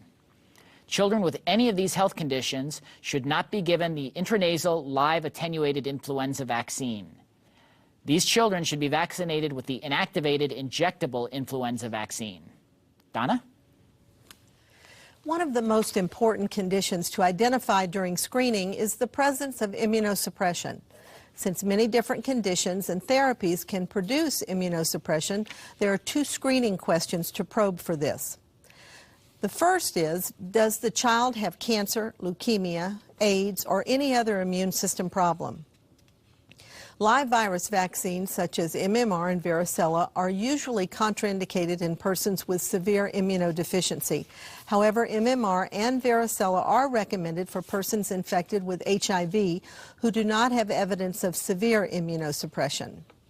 Varicella vaccine is contraindicated in persons with cellular immunodeficiency, but may be administered to persons with humoral immunodeficiency. All inactivated vaccines may be given to immunosuppressed persons, although the response to the vaccine may be suboptimal. Also, remember that having an immunosuppressed person in the household is not a contraindication to vaccination of a healthy child. The next question is also related to immunosuppression. Has the child taken cortisone, prednisone, other steroids, or anti-cancer drugs, or had X-ray treatments in the past 3 months? High daily doses of corticosteroids for more than 14 days can cause significant immunosuppression and increase the chance of an adverse reaction following a live vaccine. Live vaccines should not be administered for at least a month following prolonged high-dose steroid therapy or for at least 3 months following cancer chemotherapy. Persons receiving aerosolized steroids, such as inhalers for asthma, topical preparations, or low or moderate daily or alternate day doses of steroids for fewer than 14 days, can receive live vaccines during treatment. As with other immunosuppressive conditions or therapies, inactivated vaccines may be administered to a person receiving high-dose steroid therapy, although the response to the vaccine could be reduced. The next question probes for recent receipt of antibody-containing products. Has the child received a transfusion of blood or blood products, or been given a medicine called immune or gamma globulin in the past year? Passively acquired antibody may reduce the effectiveness of MMR and varicella vaccines. MMR and varicella vaccines generally should not be given to persons who have recently received antibody-containing blood products. This question might also uncover unreported illnesses that might not have been revealed in earlier questions, since blood products are usually given for specific indications. Depending on what product was administered and the dose, it may be necessary to defer MMR and varicella vaccines for up to 11 months after the blood product. Rotavirus vaccine may also be deferred for as long as 6 weeks after receipt of an antibody-containing product. Table 4 in the General Recommendations on Immunization lists the most commonly used antibody-containing preparations in the United States. It also lists the recommended waiting period between the blood product and administration of MMR or varicella vaccine. Every office should have a copy of this table, which is included in the course text and on the resources webpage. This issue is discussed in more detail in the General Recommendations segment of this program. The next question is the child or teen pregnant, or is there a chance she could become pregnant during the next month? This question should be asked of all females of childbearing age, including young adolescents. MMR and varicella vaccines are contraindicated within a month of and during pregnancy due to the theoretical risk of virus transmission to the fetus. Sexually active females who receive MMR or varicella vaccine should be instructed to practice careful contraception for 1 month following receipt of either vaccine. With the exception of human papillomavirus vaccine, inactivated vaccines may be given to pregnant women when indicated. It is not necessary to inquire about pregnancy in household contacts. Having a pregnant woman living in the household is not a contraindication to administration of any vaccine to other household members except smallpox. The final screening question is, has the child received any vaccinations in the past 4 weeks?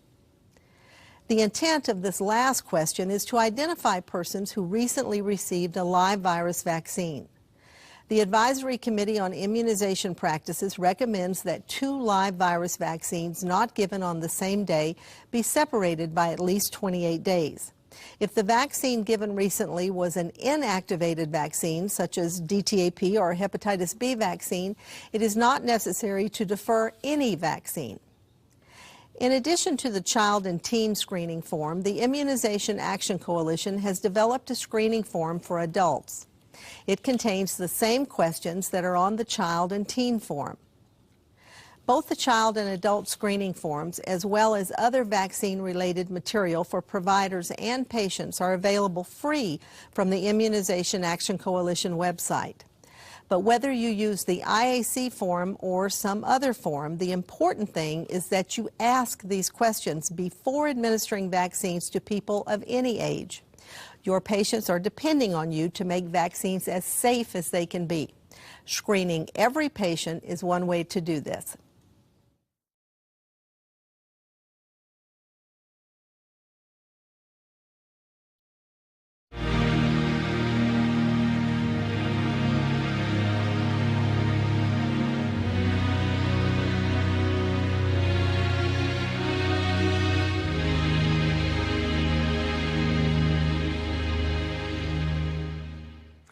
The risk of an adverse reaction following vaccination can be greatly reduced with consistent and thorough screening for contraindications and precautions.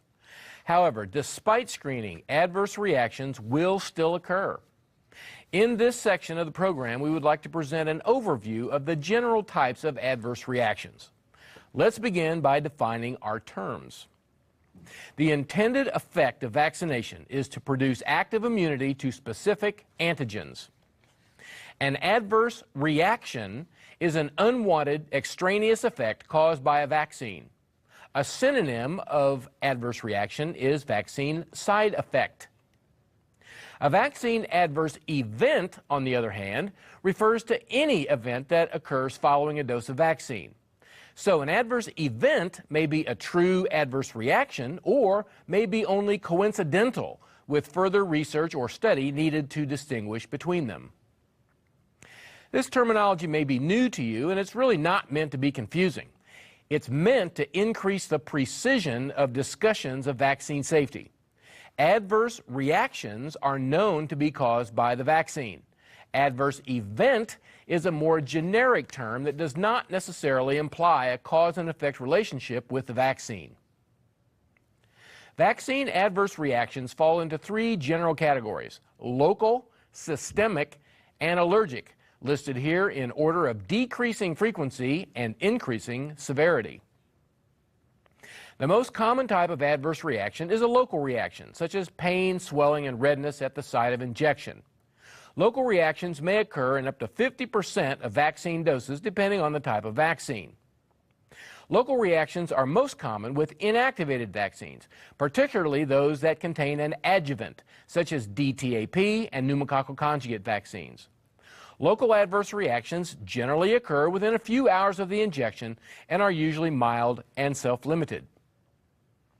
Occasionally, local reactions may be exaggerated. Some people refer to these as hypersensitivity reactions, but this is really a misnomer since they're not allergy-mediated as the term implies. These reactions are properly known as Artus reactions and are most commonly seen after tetanus and diphtheria toxoids. They are believed to be due to a very high concentration of antibody in the vaccine recipient, usually because of too many doses of toxoid in too short an interval. A second type of adverse reaction is referred to as systemic. These are more generalized symptoms and include fever, malaise, headache, myalgias or muscle pain, loss of appetite, and others. Now, you may notice that these symptoms are common and nonspecific and may occur in a vaccinated person because of the vaccine or may be caused by something totally unrelated to the vaccine, like a concurrent viral infection. Systemic adverse reactions were relatively frequent with whole cell bacterial vaccines like DTP. However, they are much less common following inactivated vaccines currently in use, including DTaP. We know systemic adverse reactions are not common because studies that compare vaccine and placebo recipients, the rates of systemic reactions are often similar in both groups, indicating that few of the reactions are actually due to the vaccine. Systemic adverse reactions from live vaccines are a different situation. Live attenuated vaccines must replicate in order to produce immunity. The symptoms you would expect as side effects following live vaccines are basically those associated with a mild case of the disease. These adverse reactions occur after an incubation period of the virus, which is 7 to 21 days for MMR and varicella. As an example of a systemic adverse reaction to a live vaccine, consider measles. The most common symptoms of measles disease are fever and generalized rash. These symptoms, in a milder form, are also the most common adverse reactions following measles vaccine, occurring in 5 to 10% of recipients. Now, an exception to this general rule is, again, smallpox vaccine. Smallpox vaccine does not contain attenuated smallpox virus. It contains vaccinia virus, which is in the same family as smallpox virus, but causes a much less severe illness. So the symptoms following smallpox vaccine are not like a mild case of smallpox. They're symptoms of infection with vaccinia virus. A third type of adverse reaction is a severe allergic reaction. The allergic reaction may be caused by the vaccine antigen itself or, more likely, by some other component of the vaccine, such as cell culture material, stabilizer, preservative, or antibiotic used to inhibit bacterial growth. Severe allergic reactions to vaccines are rare, occurring at a rate of less than 1.5 million doses, but they may be life-threatening. The risk of an allergic reaction can be minimized by good screening prior to vaccination.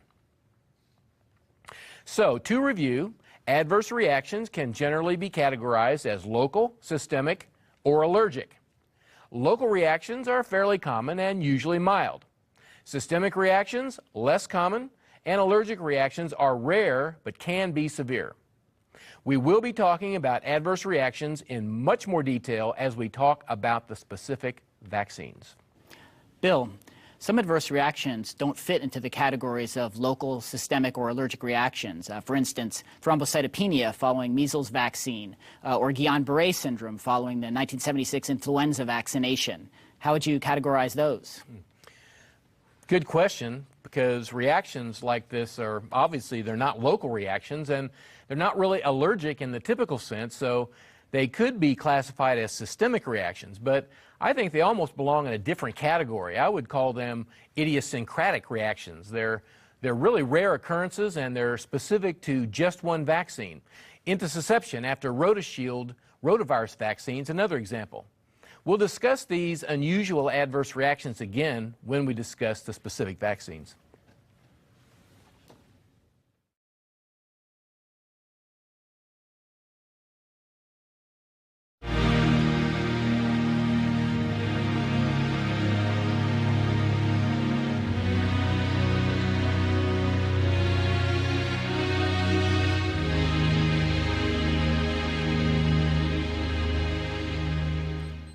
Vaccines are among the most significant public health success stories of all time.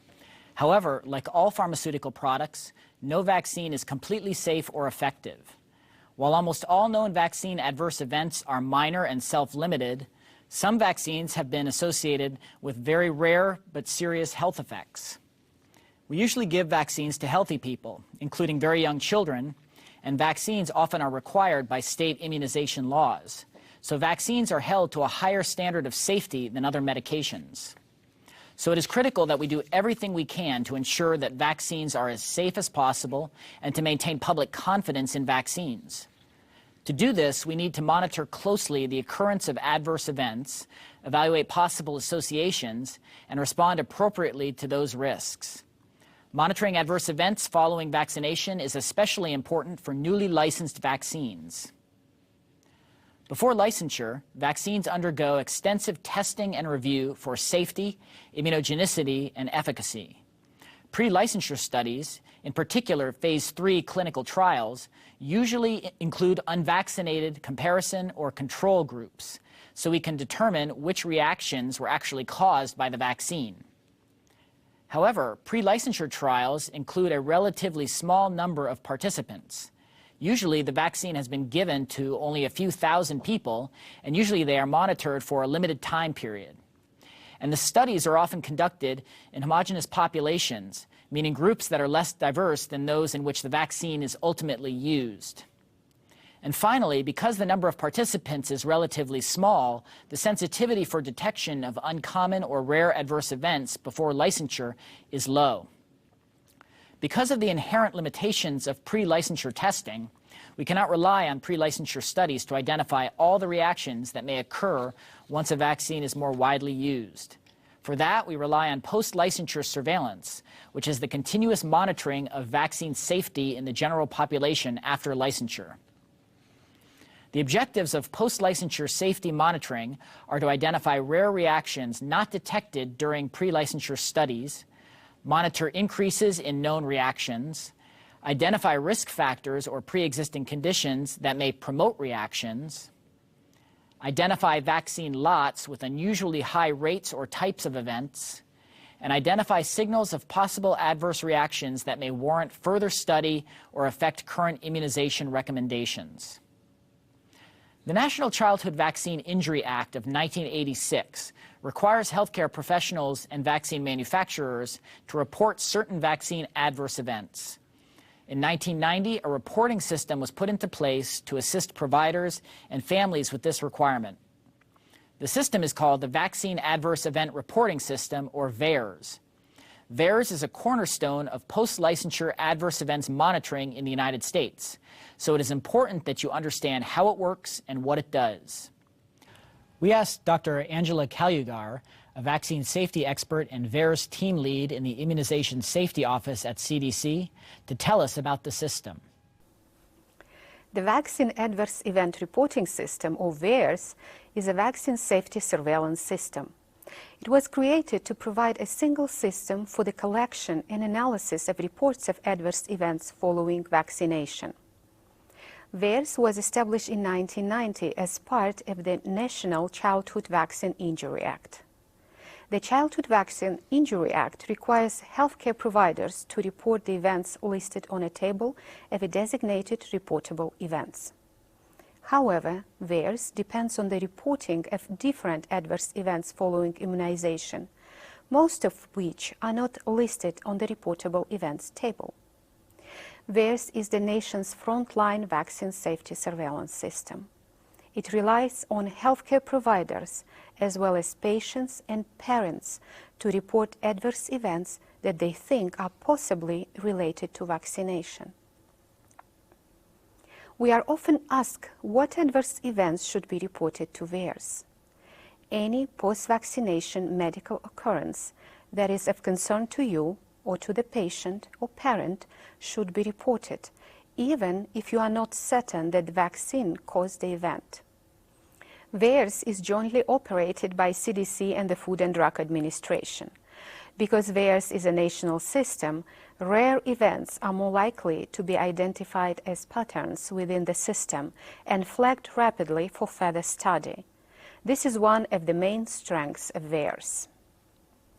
VAERS provides ongoing surveillance for vaccine safety. It relies primarily on voluntary reporting from the users and recipients of vaccines. So your contributions to VAERS in the form of electronic and hard copy reports are absolutely vital. VAERS cannot work without you. Now let's talk about how VAERS works. Many vaccine providers have heard of VAERS and have seen a copy of the VAERS reporting form. Reporting through a secure website is available and encouraged. Users may find this a convenient way to submit a VAERS report. Online reporting also shortens the time to receive and process the reports. However, submitting a paper report is still an option. Report forms are available from the VAERS website at vaers.hhs.gov, or by calling the telephone number found on every vaccine information statement. The completed form can be faxed to a toll-free number or mailed. The VAERS form is postage paid with the address and instructions on the back. Once VAERS receives a report, a letter is sent out to the person who submitted it. The letter provides the assigned VAERS ID number and may request additional information. A team of nurses conducts follow-up on all reports considered serious. The follow-up is done to obtain more complete clinical information about the reported event. In addition to the VAERS form, VAERS accepts hospital or clinical summaries or other medical records.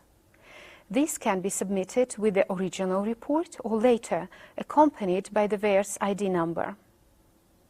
Additional medical information is extremely useful in evaluating case reports. To illustrate how VAERS works, let me give the best example of why collecting reports that are only suspected to be related to a vaccination is vitally important. Before the first rotavirus vaccine was licensed in the fall of 1998, investigators noted a few cases of a bowel disorder called intussusception in both vaccine recipients and those who received a placebo. Although the rate among vaccine recipients was slightly higher, it was not statistically significant. The vaccine was licensed, but intussusception was included in product information among the list of possible adverse reactions. Once the vaccine was widely distributed, VAERS began to receive adverse event reports, including cases of intussusception. The number of cases reported relative to the number of doses distributed was much higher than what was expected. This suggested, but did not confirm, that the vaccine might rarely cause intussusception. Subsequent control studies confirmed that the risk of intussusception was higher after vaccination, and the rotavirus vaccine was withdrawn. The system worked. VAERS data indicated a possible problem which led to a more definitive study which led to policy action to protect the public health. The story of rotavirus vaccine highlights the importance of reporting events even when the reporter may be unsure that the vaccine was responsible. Vaccine safety concerns raised by VAERS will be carefully evaluated before any action is taken. So, as the cornerstone of the country's vaccine safety monitoring system, VAERS is always on call to receive case reports of any adverse event suspected to be related to any U.S. licensed vaccine. A few important points. VAERS accepts all reports of adverse events. Events that are related, as well as those that are unrelated to vaccination, will be reported. A report in VAERS concerning an adverse event does not prove that the event was caused by the vaccine. The event may be only coincidentally related to vaccination. VAERS reports are screened and evaluated on an ongoing basis by teams of researchers at the CDC and FDA. Concerns are identified and further assessed, as illustrated by the example of intussusception. VAERS relies on the astute healthcare providers as well as patients and parents to notice and report adverse events that may be related to vaccination. Thank you for this opportunity to discuss the vaccine adverse event reporting system. All can contribute to the success of this system. In the end, the system works because you make it work. VAERS is a critical tool in CDC's vaccine safety surveillance system. However, it does have limitations. An important limitation of VAERS is that its data cannot be used to determine whether a reported adverse event was caused by the vaccine. This cannot be determined because VAERS contains no information about the occurrence of medical conditions or symptoms in persons who are unvaccinated. To obtain these data, it is necessary to study a large population that contains both vaccinated and unvaccinated persons. In such a population, the medical condition or symptoms that may indicate a vaccine adverse event can be counted, and the rate of the condition can be compared for both vaccinated and unvaccinated persons.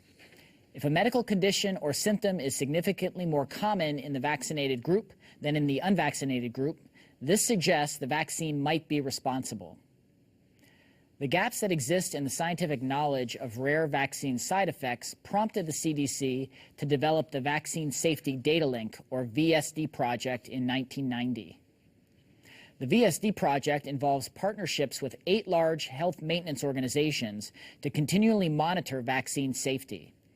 VSD is an example of a large linked database and includes comprehensive medical and immunization histories for more than 5 million people. All vaccines administered within the study population are recorded. Available data include vaccine type, date of vaccination, concurrent vaccinations, those given during the same visit, the manufacturer, the lot number, and injection site. Medical records are then monitored for potential adverse events resulting from immunization. Since VSD includes medical records of both vaccinated and unvaccinated persons, rates of medical conditions can be generated and compared. The VSD project allows for planned vaccine safety studies as well as timely investigations of hypotheses. At present, the VSD project is examining potential associations between vaccines and a number of serious conditions. The database is also being used to test new vaccine safety hypotheses that result from the medical literature. VAERS, changes in the immunization schedule, or from the introduction of new vaccines. This project is a powerful and cost-effective tool for the ongoing evaluation of vaccine safety. We will include links to VAERS and additional information about the Vaccine Safety Data Link and other vaccine safety resources on our Updates and Resources webpage.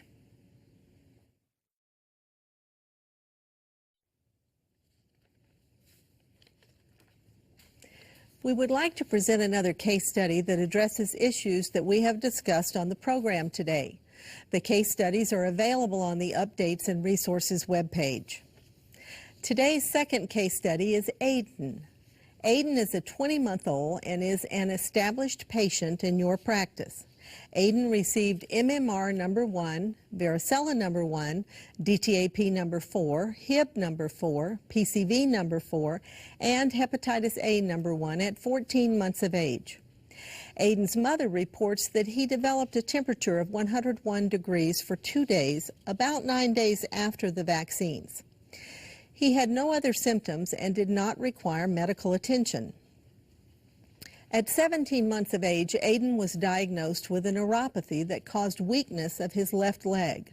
He was treated with a 2-week course of prednisone and ibuprofen. 3 months later, he still has residual weakness of his left leg.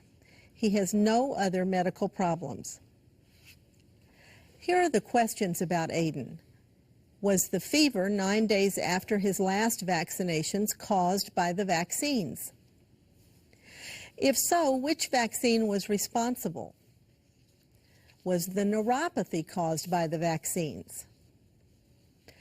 Should the fever and/or the neuropathy be reported to VAERS? If you are viewing this program with a group, we suggest you pause the program now and discuss it among yourselves. We will return in a moment to discuss it with you.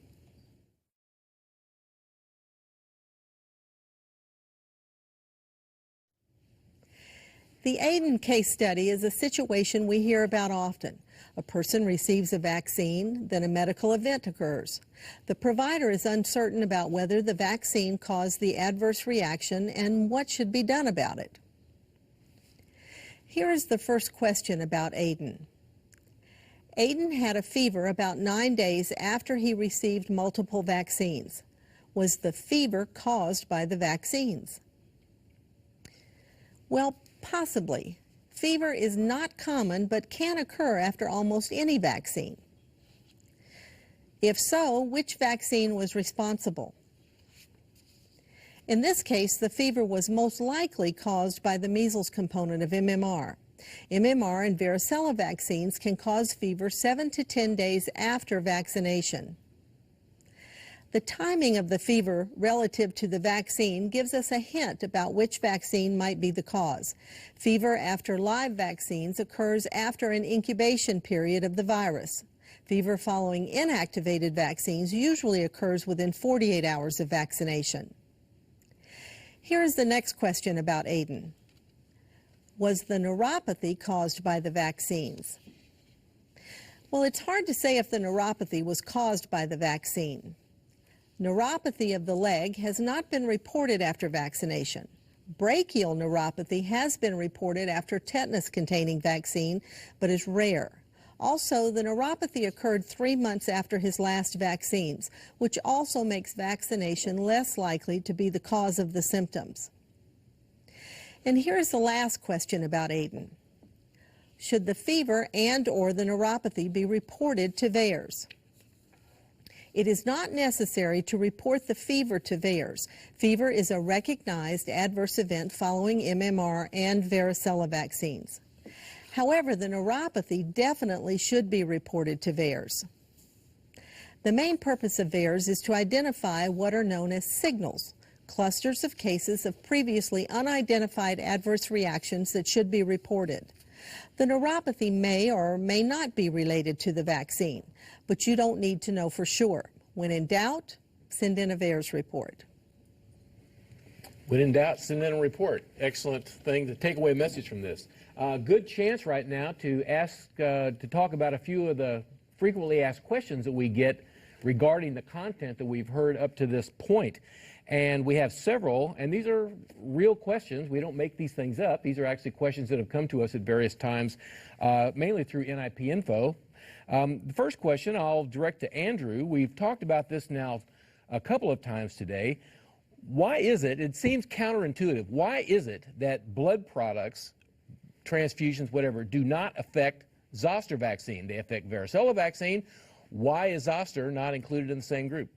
Well, zoster is a great question. Zoster is very different from other zoster vaccines are very different from other live vaccines because it's being given to people that already have varicella antibodies. They've already had natural chickenpox disease, so they've had varicella antibodies. So we don't expect that since the vaccine has a much larger quantity of virus, we don't expect that the virus to overcome the expected immunity in the recipient. So in other words, it actually does affect the vaccine, just like it does varicella vaccine virus. But there's so much of it in there, it's possible for it to just overwhelm whatever antibody might actually be there. Is that the good way to think about it? That's the way to think about it, I suppose. And also we know from the clinical trials that the people who they gave the vaccine to, they'd all had chickenpox, and most of them responded very well to the vaccine. So very common question that we get. It's good to air that out. We'll probably talk about it again later in the series. Donna, here's a question about a similar one. If passive immunity interferes with live vaccines, then should live vaccines, rotavirus, MMR, varicella vaccines, be delayed if the mother is breastfeeding? That's a good question. We receive it very often. You're really talking about two different things. Passive immunity, we're talking about Ig antibodies that are formed and passed on in maternal antibodies in the 6 to 8 weeks of the last part of the pregnancy. That's different than the antibodies that you get from breastfeeding, which are IgA antibodies. So it really will not interfere with the antibodies that you want to form after rotavirus, MMR, varicella. So there's no reason to delay vaccination if the mom is breastfeeding. Breastfeeding is excellent. We certainly recommend it. And there's even some data that shows that it might enhance the response to some of the vaccines. So moms should breastfeed and babies should be vaccinated on time. We do get that question a lot. There's a major misconception that breastfeeding somehow enhances or extends or somehow improves passive immunity that a child gets, but in fact that really is not true in most cases. It's good for GI stuff, IgA, but generally not too good for adding any passive immunity. Here's a screening type question that we receive fairly often. Since we just talked about screening a minute ago, a lot of vaccines have gelatin in them. There's several kinds of gelatin questions we get, but one of the most common is how do you screen? How do you go about screening? We said that, well, it's not the egg perhaps in MMR or mumps vaccine, but it's the gelatin. How do we screen for gelatin allergy? Well, Andrew? Another excellent question. Always start by asking your general screening questions when you have a patient that needs a vaccine. Does the child or this patient have an allergy to any foods or medications or vaccines? And then if you hear back that yes, the child or patient does have an allergy to gelatin, probe a little further, ask maybe if the child can eat Jell-O without any problem, because you really want to. Anaphylactic allergy is very, very rare, so you really want to try to elicit the history of the anaphylactic allergy if it exists. And only severe life-threatening anaphylactic allergy is a contraindication to receipt of vaccines that contain gelatin. I think gelatin is actually, if you look in the excipient table, gelatin is actually included in a lot of vaccines. It's a stabilizer, I believe. They use it as a stabilizer. For sure, it's in MMR and varicella, and probably a lot of other ones too. And would you expect, at what age would you expect a child to start to kind of be exposed to gelatin? When do babies start eating Jell-O? Well, they may, excellent follow-up, they may start in the first year of life. A lot of parents do start giving semi-solid foods, after, 6 to 8 months, 9 months, 10 months. So it is very possible that a parent will know before you need to give these vaccines that usually aren't given before 12 months of age. So it is an important thing to do and an important thing to ask about. So most kids, you can pretty much guess that most kids, by the time they get to their MMR, have been exposed to Jell-O, and if they haven't been to the hospital because of anaphylaxis at that point, it's probably safe to go right ahead. Good thing. Okay, here's a not exactly related, but here's a similar question we get a fair amount, is if someone has, we talk about not revaccinating, but what if somebody has had a major traumatic injury and had a lot of blood loss and required a lot of transfusions? Is a major blood loss event, a transplant or a car crash, is that something that would ever require vaccination? Donna, you think? No, that's not a reason to revaccinate because they haven't lost their immune memory. They may have lost a lot of blood, but they haven't lost their immune memory because it's primarily housed in the bone marrow. So unless someone has had their bone marrow wiped out, you know, with drugs or with radiation, like for a bone marrow transplant, then they still have their immune memory and it will kick in if they're exposed to the antigens. So only with something like bone marrow transplant do we say that you have to revaccinate, and then as mentioned earlier in the program, there are recommendations for the timing of that. I think one of the most common questions we get in that regard has to do with people who've gotten chemo or even transplants of solid organs. We get a lot of those questions about people wanting to reapply. Somebody's gotten a case, has been immunosuppressed because of chemotherapy for a transplant, for an organ transplant, liver, heart, and they want to revaccinate them, but also that same situation. They haven't lost their bone marrow, so they're not likely to do it. They don't need to be revaccinated. One more having to do with contraindications and precautions. Andrew, you're getting the zoster questions today. Shingles and zoster. We get tons of questions about that. Is shingles a reason not to give zoster vaccine? Can you give zoster vaccine after a case of shingles, and if so, when? Yeah, in the context of the topics that we're discussing today, the concern is precautions and contraindications. Is someone that has recently had a case of zoster disease, can they receive zoster vaccine thereafter? And so think of it in those terms. If a person is not acutely ill, then yes, they can receive a dose of this vaccine. And there's a lot of other issues with zoster vaccine that will be discussed in the zoster session of the course. A lot more questions. That's a very, very common set of questions we get, and there's a lot of issues to it. Thank you, Donna. Thank you, Andrew. And we'll have time for questions later.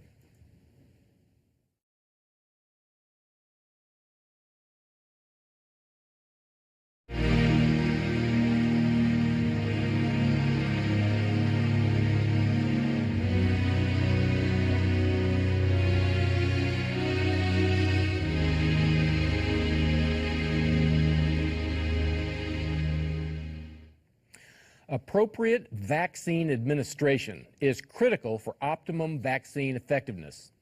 The recommended site, route, and dosage for each vaccine is based on clinical trials, practical experience, and theoretical considerations.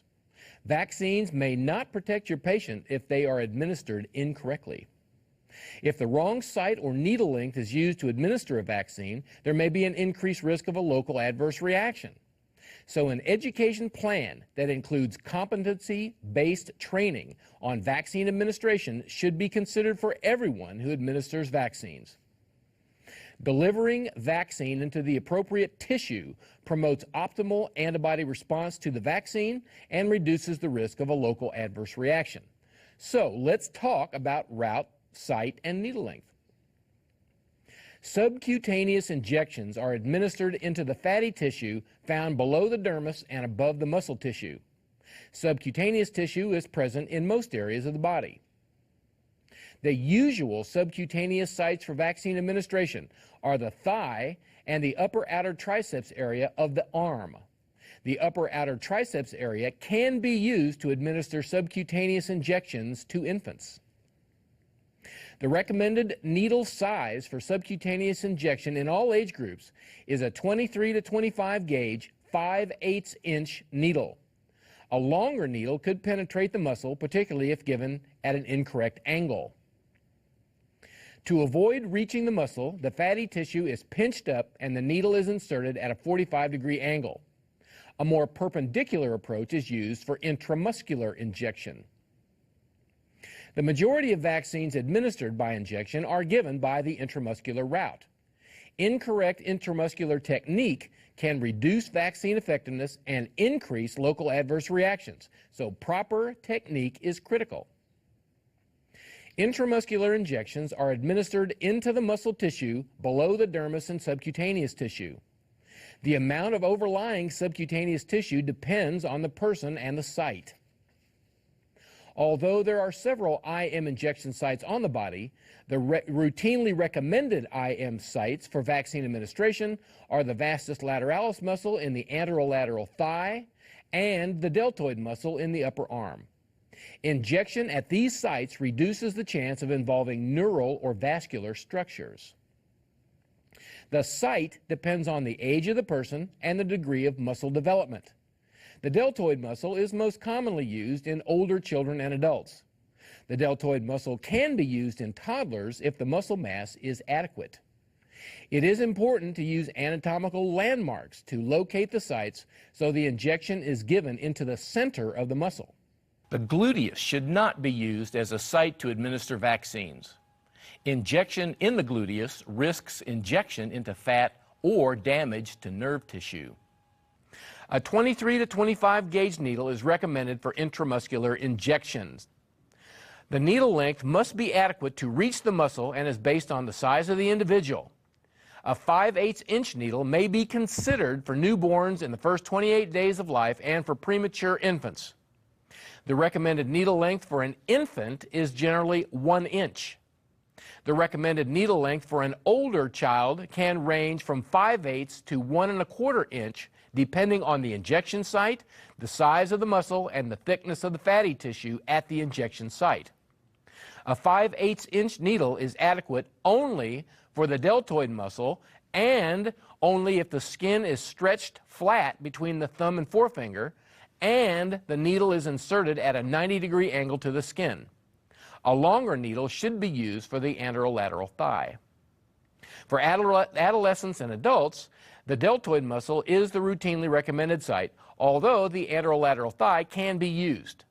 The needle length generally ranges from 1 inch to 1 1/2 inches depending on the person's sex, weight, the size of the muscle, and the amount of fatty tissue at the injection site, and the technique used.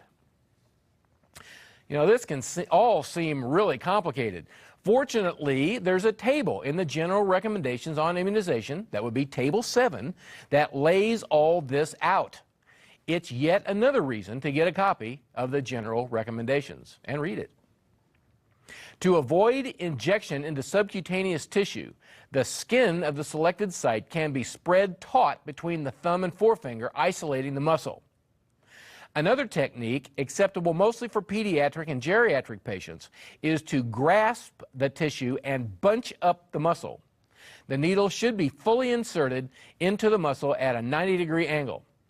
Remember, injection technique is the most important parameter to ensure efficient intramuscular vaccine delivery. This is a list of vaccines that should be administered by the subcutaneous route. Vaccines given sub-Q include Japanese encephalitis, measles, mumps, and rubella-containing vaccines, either as trivalent vaccine or in combination with varicella vaccine, meningococcal polysaccharide, varicella, zoster, and yellow fever. This is a list of vaccines that should be administered by the intramuscular route. Vaccines given IM include anthrax, any product containing diphtheria, tetanus, and pertussis, Haemophilus influenza type B, hepatitis A, hepatitis B, inactivated influenza, pneumococcal and meningococcal conjugate, rabies, and typhoid VI vaccines. 2 vaccines, inactivated polio and pneumococcal polysaccharide vaccines, can be administered by either the subcutaneous route or the intramuscular route. For these 2 vaccines, neither the vaccine manufacturer nor the ACIP recommends one route or the other. With IPV and pneumococcal polysaccharide, the clinician can choose the route. For all other vaccines, the manufacturer's recommended route should be used. There are a few other issues related to vaccine administration that seem to generate a lot of questions, and Andrew will review these. Andrew. Other important vaccine administration issues include infection control, sites for simultaneous administration, and latex allergy. Hand hygiene is recommended between each patient. When working at a site where it is not feasible to wash your hands before each patient, an alcohol-based waterless antiseptic can be used between patients and in situations where your hands become soiled. Gloves are not required by the Occupational Health and Safety Administration, or OSHA, for vaccine administration unless there is the potential for exposure to blood or body fluids, the person administering the injection has open lesions on the hands, or it is an agency policy. Just remember, gloves cannot prevent a needle stick injury. You should never, ever detach, recap, or cut a used needle before disposal. All used syringe and needle devices should be placed in a puncture-proof container to prevent needle sticks and reuse. Used injection equipment should be disposed of as infectious medical waste.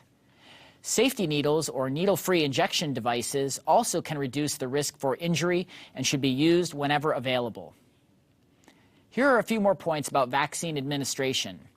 It is not necessary to change needles between drawing or reconstituting vaccine and administration unless the needle is contaminated or bent. Use a new syringe and needle to draw up each vaccine to be administered. When administering multiple vaccines, never mix vaccines in the same syringe unless they are approved for mixing by the Food and Drug Administration, and no attempt should ever be made to transfer vaccine from one syringe to another. Vaccines approved for mixing will be packaged together or indicated in the package insert. If more than one vaccine is to be administered in the same limb, the injection sites should be separated by at least 1 inch if possible. This separation allows any local reactions to be differentiated. Vaccines that contain tetanus and diphtheria toxoids may cause more soreness than other vaccines, so you may want to give this vaccine alone or in the limb with a subcutaneous injection. We receive many questions about spacing of injections in a single limb. This spacing is a recommendation and not an absolute rule. Considering the number of injections needed at each visit in the first 2 years of life, there may be circumstances where separation of each site by 1 inch or more is not feasible. We are not aware of any evidence that less than 1 inch separation between injection sites reduces the effectiveness or safety of a vaccine. But you should try to put the most reactive vaccines, TD-containing vaccines, and pneumococcal conjugate vaccine into different limbs if you can. You should also develop a system so that everyone in your office administers the same vaccine into the same anatomic location. This way, if a local adverse reaction occurs, anyone can easily determine which vaccine is most likely to be responsible. A standardized vaccine administration map can help you do this. Here's an example of such a map. It suggests the anatomic area for each injection. This version was provided to us by the Michigan Department of Community Health and the Alliance for Immunization in Michigan. They have graciously allowed us to show it to you and to post it on the resources webpage. Please consider using this site map or one similar to standardize the vaccine administration procedures in your office. Aspiration is the process of pulling back on the plunger of the syringe prior to injection to ensure that the medication is not injected into a blood vessel. Aspiration is not required before administration of a vaccine. Although this practice is advocated by some experts, and most nurses are taught to aspirate before injection, there is no evidence that this procedure is necessary.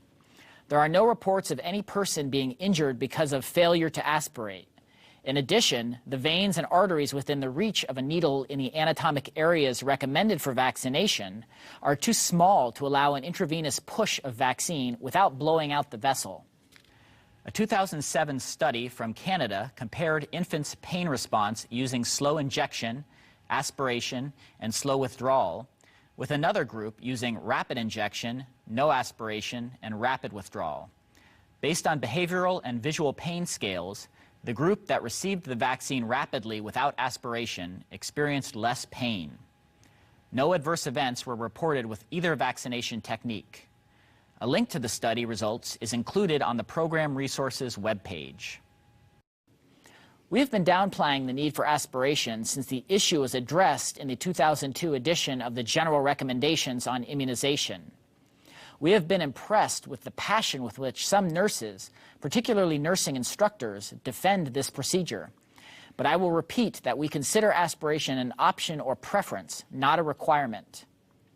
If you prefer to aspirate and blood appears, the needle should be withdrawn, the dose discarded, and a new needle, syringe, and vaccine dose used to administer the injection at a different site. One way to avoid the need to discard an expensive dose of vaccine and possibly minimize the patient's pain is just not to aspirate in the first place.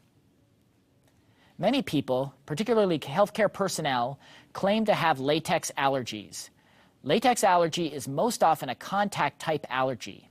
There has only been one published report of an anaphylactic allergic reaction following vaccine administration in a patient with known severe allergy to latex.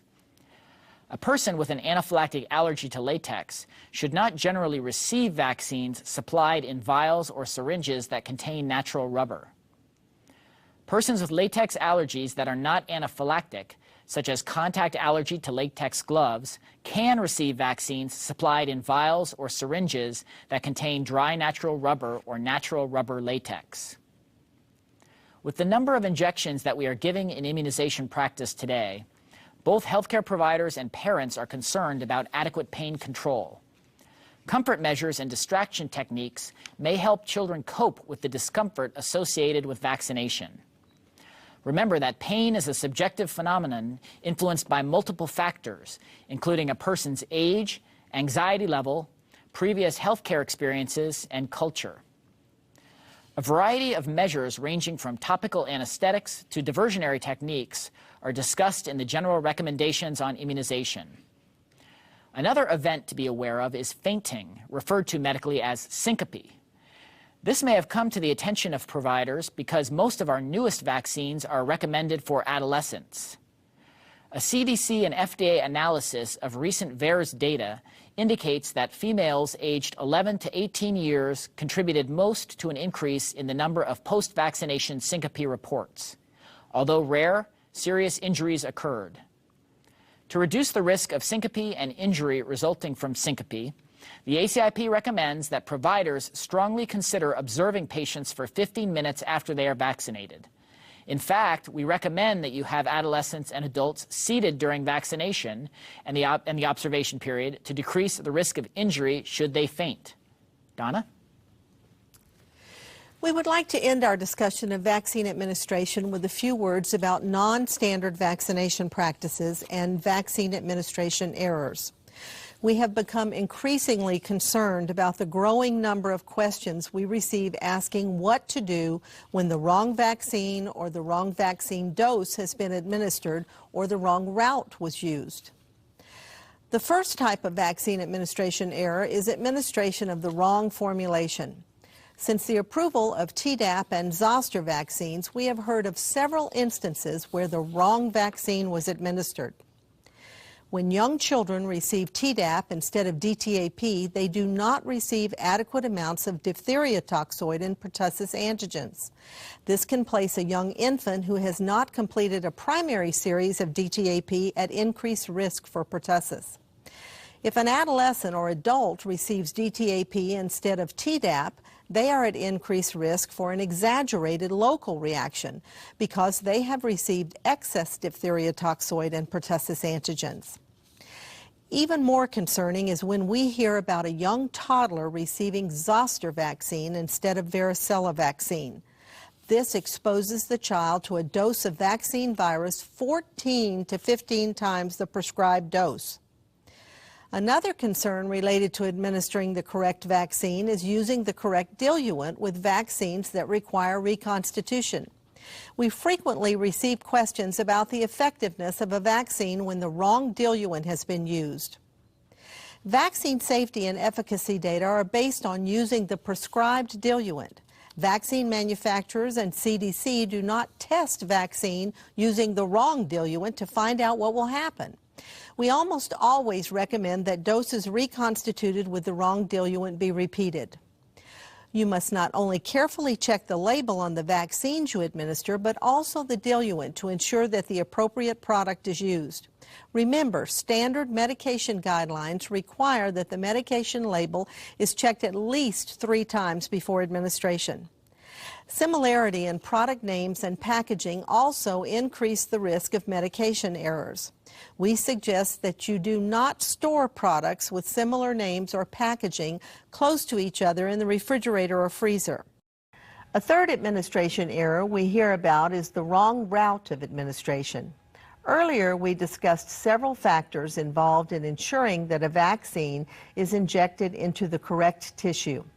The first step in this process is verifying the route that should be used for a particular vaccine.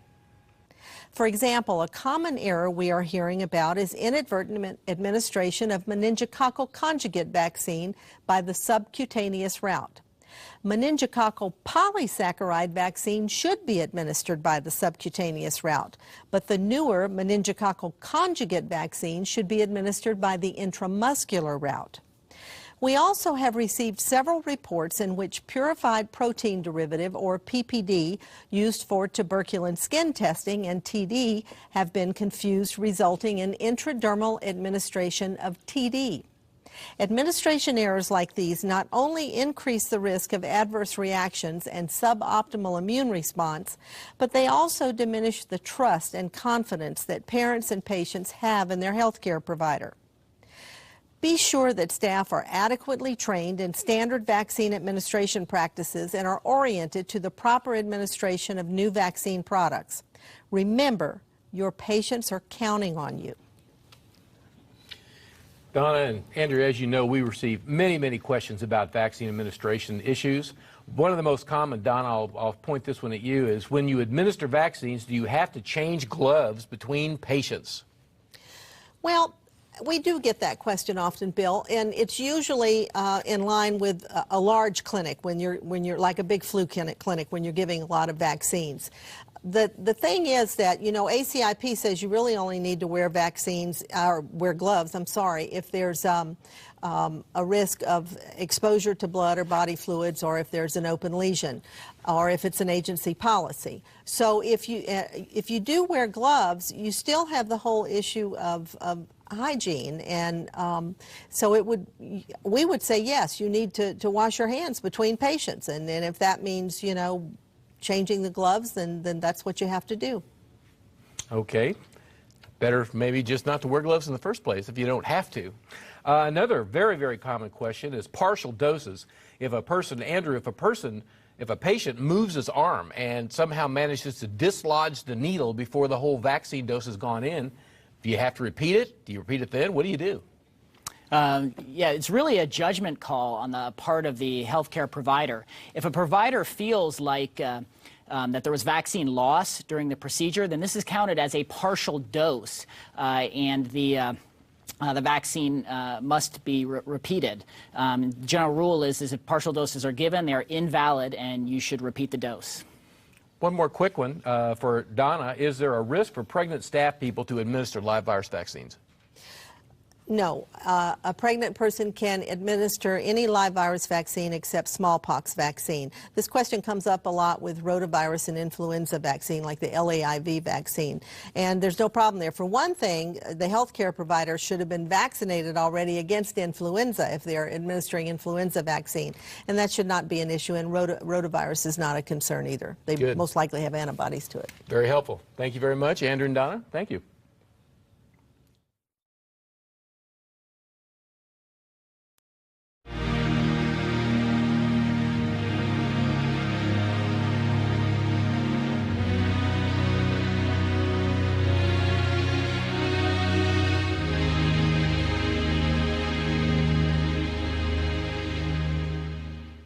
The success of efforts against vaccine-preventable diseases is attributable in part to proper storage and handling of vaccines.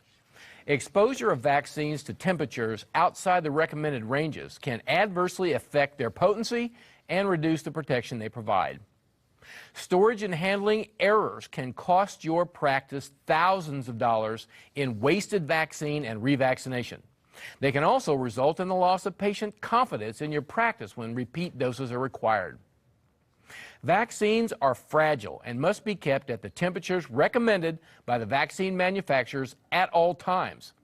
It is better not to vaccinate than to administer a dose of vaccine that has been mishandled. Live vaccines can usually tolerate freezing temperatures. In fact, all vaccines that contain varicella virus must be stored in a continuously frozen state at the recommended freezer temperature until administration. MMR vaccine is usually stored in the refrigerator, but it can also tolerate freezing temperatures. Live attenuated influenza and rotavirus vaccines must be kept at refrigerator temperature. Live virus vaccines deteriorate rapidly after they're removed from storage. On the other hand, inactivated vaccines are damaged when exposed to freezing temperatures. Inactivated vaccines exposed to freezing temperatures should not be used. However, they can tolerate short times out of refrigeration, although potency can be adversely affected if left out too long. Vaccines must be stored properly from the time they're manufactured until they're administered to your patients. The cold chain begins with the manufacturer and continues with the transfer of vaccine to the distributor, transfer from the distributor to the provider's office, and administration to the patient. Proper storage temperatures must be maintained at every link in the chain.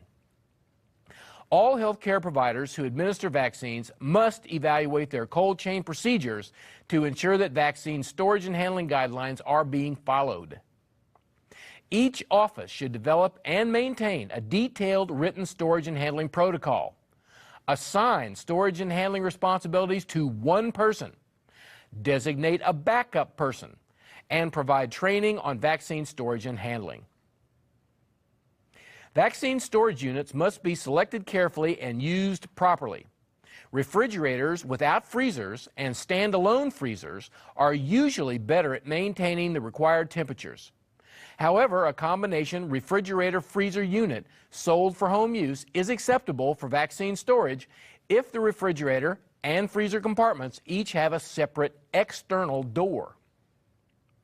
Any refrigerator or freezer used for vaccine storage must be able to maintain the required temperature range throughout the year.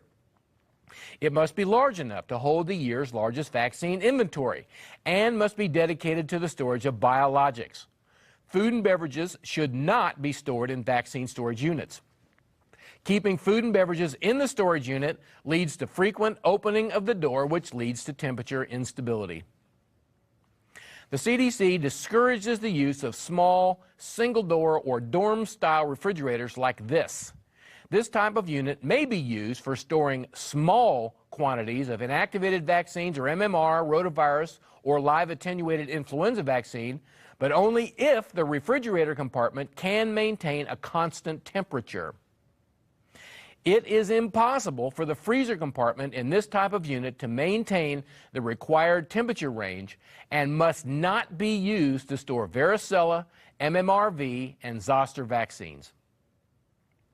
Most vaccines require refrigerator storage temperatures of 35 to 46 degrees Fahrenheit, which is 2 to 8 degrees Celsius, with a desired average temperature of 40 degrees Fahrenheit or 5 degrees Celsius. Vaccines that are stored in the freezer must be kept at 5 degrees Fahrenheit, which is minus 15 degrees Celsius or colder. Both types of influenza vaccine, TIV inactivated vaccine and live attenuated influenza vaccine, must be stored in the refrigerator. LAIV no longer requires freezer storage. All vaccines that contain live varicella virus must be stored in the freezer at 5 degrees Fahrenheit or colder. This includes single antigen varicella vaccine, MMRV, and zoster vaccine. MMR may be stored in either the freezer or the refrigerator. If you're using both the refrigerator and freezer to store vaccines, be careful not to make the freezer so cold that the refrigerator temperature drops below the recommended temperature range. Andrew. Proper temperature monitoring is key to proper cold chain management. Check the temperatures twice a day, once in the morning and once before you leave at the end of the workday. Post a temperature log like this on the door of the refrigerator or freezer and record the temperature readings twice daily. It is important to keep temperature logs for at least 3 years, unless state statutes or rules require a longer period. As the refrigerator or freezer ages, you can track recurring problems or identify how long problems have existed. While it is important to document the temperatures, documentation is not enough. Equally important is taking immediate action when the temperatures fall outside the recommended ranges. Remember, any mishandled or incorrectly stored vaccine should not be administered. It is especially important that inactivated vaccine that has been exposed to freezing temperature not be administered. If you discover that your refrigerated vaccine has been exposed to freezing temperature, even if the vaccines do not appear to have been frozen, You should segregate the exposed vaccine so it will not be used and contact the manufacturer or your state immunization program for advice. You should do the same thing if your freezer temperature rises above 5 degrees Fahrenheit during other than the normal defrost cycle. Both the refrigerator and freezer compartments should have their own thermometer.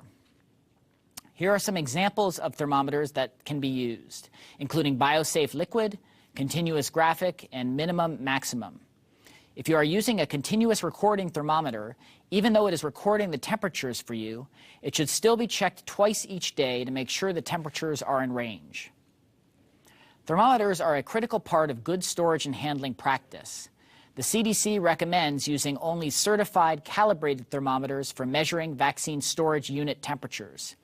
More information about these thermometers is available on the Updates and Resources webpage.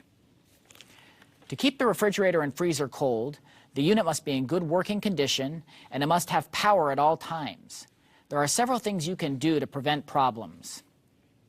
Your refrigerator should have a plug guard or a safety lock plug so that it cannot be inadvertently pulled out. You may want to install a temperature alarm to alert staff to after-hours emergencies, particularly if large vaccine inventories are maintained. Label the circuit breakers to alert janitors and electricians not to unplug the vaccine storage unit or turn the power off. You can do this by posting a warning sign like this at the plug on the refrigerator and at the circuit breaker box. You can help stabilize the temperature in the refrigerator by keeping containers of water inside. This liquid bulk helps keep the temperature stable, particularly when the refrigerator is being opened and closed all day. Remove the vegetable bins and shelf and put your water containers in their place, as you see here. The same principle applies to the freezer. Store extra cold packs or blue ice in the freezer. Not only will they help keep the temperature stable with frequent opening and closing of the door, they will also help keep the temperature stable in the event of a power failure. Providers should also never store vaccines in the door of the freezer or the refrigerator or in the vegetable bins. The temperatures in these areas are not stable. Use these areas to store liquid bulk and cold packs. We are frequently asked about storing biologic specimens, such as blood and urine, in the same storage unit as vaccine. We prefer that vaccines be kept in a dedicated storage unit, but we understand this is not possible in some offices. If you must store biologic specimens in the same unit as the vaccines, be sure the specimens are stored on a lower shelf than your vaccine supply. This is to assure that if a specimen leaks, your vaccine will not be contaminated. Donna? Another common inquiry we receive concerns pre-filling or drawing up doses of vaccine before they are actually needed. We strongly discourage filling syringes in advance for a number of reasons. The most important reason to avoid this practice is that filling a syringe before it is needed increases the risk for administration errors. Once in the syringe, it is difficult to tell which vaccine is which. Pre-filling syringes also increases vaccine wastage. Unused syringes you have pre-filled should be discarded at the end of the clinic day. Finally, pre-filling syringes may result in bacterial growth in the vaccines that do not contain a preservative, such as vaccines supplied in single-dose vials. As an alternative to pre-filling syringes, consider using manufacturer-supplied pre-filled syringes for large immunization events, such as community influenza clinics. Syringes other than those filled by the manufacturer are designed for immediate administration and not for vaccine storage. However, if you have a reason to draw up more than one dose of vaccine, you should only pre-fill a few syringes at a time, which you will administer yourself. Any syringes of vaccine other than those filled by the manufacturer should be discarded at the end of the clinic day. Vaccine inventory control is a critical part of vaccine quality management. As part of inventory control, providers should conduct a monthly vaccine inventory to be sure they have enough to meet their needs. However, avoid stocking excessive vaccine supplies because this can lead to vaccine wastage when vaccines become outdated. Also include diluents in the stock control procedures and ensure adequate diluent supplies are available. Vaccines may only be reconstituted with the specified diluent. Diluents are not interchangeable except the sterile water used to reconstitute MMR, varicella, MMRV, and zoster vaccines. Providers should monitor the expiration date of their vaccines and diluent supplies and rotate stock to avoid waste from expiration. Expired vaccine and diluent should never be used. It is critical that every clinic have a written emergency vaccine retrieval and storage plan. The most important part of this plan is to identify a location with a backup generator where a provider can move their vaccine in the event of an emergency, such as an equipment failure or power outage. Consider contacting a local hospital, the Red Cross, or a long-term care facility as a backup site. Information to assist in developing a written plan is available on the CDC Vaccines and Immunization website. There are also useful storage and handling resources in an appendix of the course text, including temperature logs, vaccine storage requirements, and warning signs for your electrical plugs and breaker box. Other helpful tools are available from CDC. A vaccine storage and handling toolkit with detailed storage and handling guidelines, videos, forms, posters, and an interactive game is available on the Vaccines and Immunization website. This is the main page of the online toolkit. A CD version of the toolkit is included with this DVD set and is also available from our online catalog. Check the Updates and Resources webpage for information on how to order a copy for your office. In order for patients to be protected by vaccines, vaccines must be stored and handled with care. With a few simple steps and good practices to maintain proper vaccine storage and handling, we can ensure that the full benefit of immunization is realized. Donna, could you comment on aging refrigerators and freezers? Is there a time that they should be arbitrarily replaced, or does CDC have a preference for, say, standalone units as opposed to combination units for households? Well, the CDC requirement really is that the, as was mentioned earlier, that you've got external doors on the two different compartments if you're using a single unit that has freezer and refrigerator, that it can maintain the temperature year-round in each compartment, and that it can handle your largest amount of vaccine stock that you have in a year. Some states now do have tighter requirements than that, and frankly, because of problems that they've seen. I will say that if you're storing varicella vaccine, it's tough in a single unit to make sure that you've got the temperature that you need in the freezer without getting the vaccines in the refrigerator compartment too cold. So usually, in that situation, standalones are better because then you don't have to worry about the temperature of one compartment affecting the other. If you do have a standalone, it's not only good, if you're using the one that has refrigerator and freezer, you not only should think about external doors, but the fact that they have separate thermostats for each compartment. And of course that you have certified calibrated thermometers in each compartment.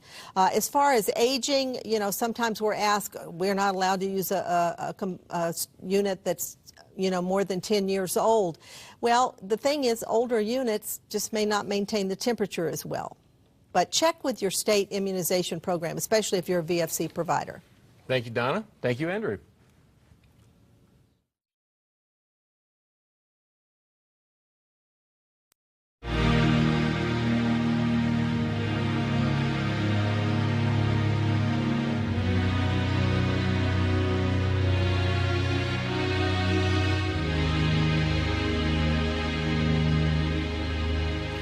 This brings us to the close of this session of Epidemiology and Prevention of Vaccine-Preventable Diseases.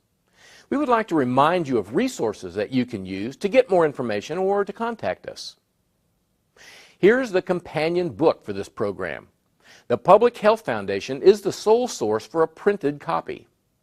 The book costs $35 plus shipping and handling and is a useful resource for any office that administers vaccine to persons of any age. You can contact the Public Health Foundation through their toll-free number at 877-252-1200. You can also order materials online from their website at bookstore.phf.org. If your patients or their parents have immunization-related questions, you can refer them to the CDC Info Contact Center. You can reach the Contact Center toll-free at 800-CDC-INFO. The CDC Info Contact Center is staffed 24 hours a day, 7 days a week. If you or your staff have questions, you should direct them to us at the National Center for Immunization and Respiratory Diseases by email. Our email address is nipinfo@cdc.gov. Throughout this program, we've mentioned additional immunization resources available to you on the Updates and Resources webpage. The address is www.cdc.gov/vaccines. Click on Education and Training, then the Self-Study link. Choose this program from the list to find all the materials we've discussed during this program. We want you to have the most current immunization information at your fingertips. An easy way to do this is to have the information available on your computer. We've compiled all the current ACIP statements, vaccine information statements, the course text, and much more on a CD called Immunization Works. The CD is a great way to have all your current immunization information together in one place. Immunization Works is distributed free of charge by the CDC. The Updates and Resources webpage has a link to order it. Continuing education credit is available for viewing this program. Details and instructions can be found in the Continuing Education chapter of the DVD or on the Updates and Resources webpage. Thank you for joining us for this session of Epidemiology and Prevention of Vaccine-Preventable Diseases. Please join us for other programs in this series when we discuss specific vaccine-preventable diseases and the vaccines to prevent them. Until then, goodbye.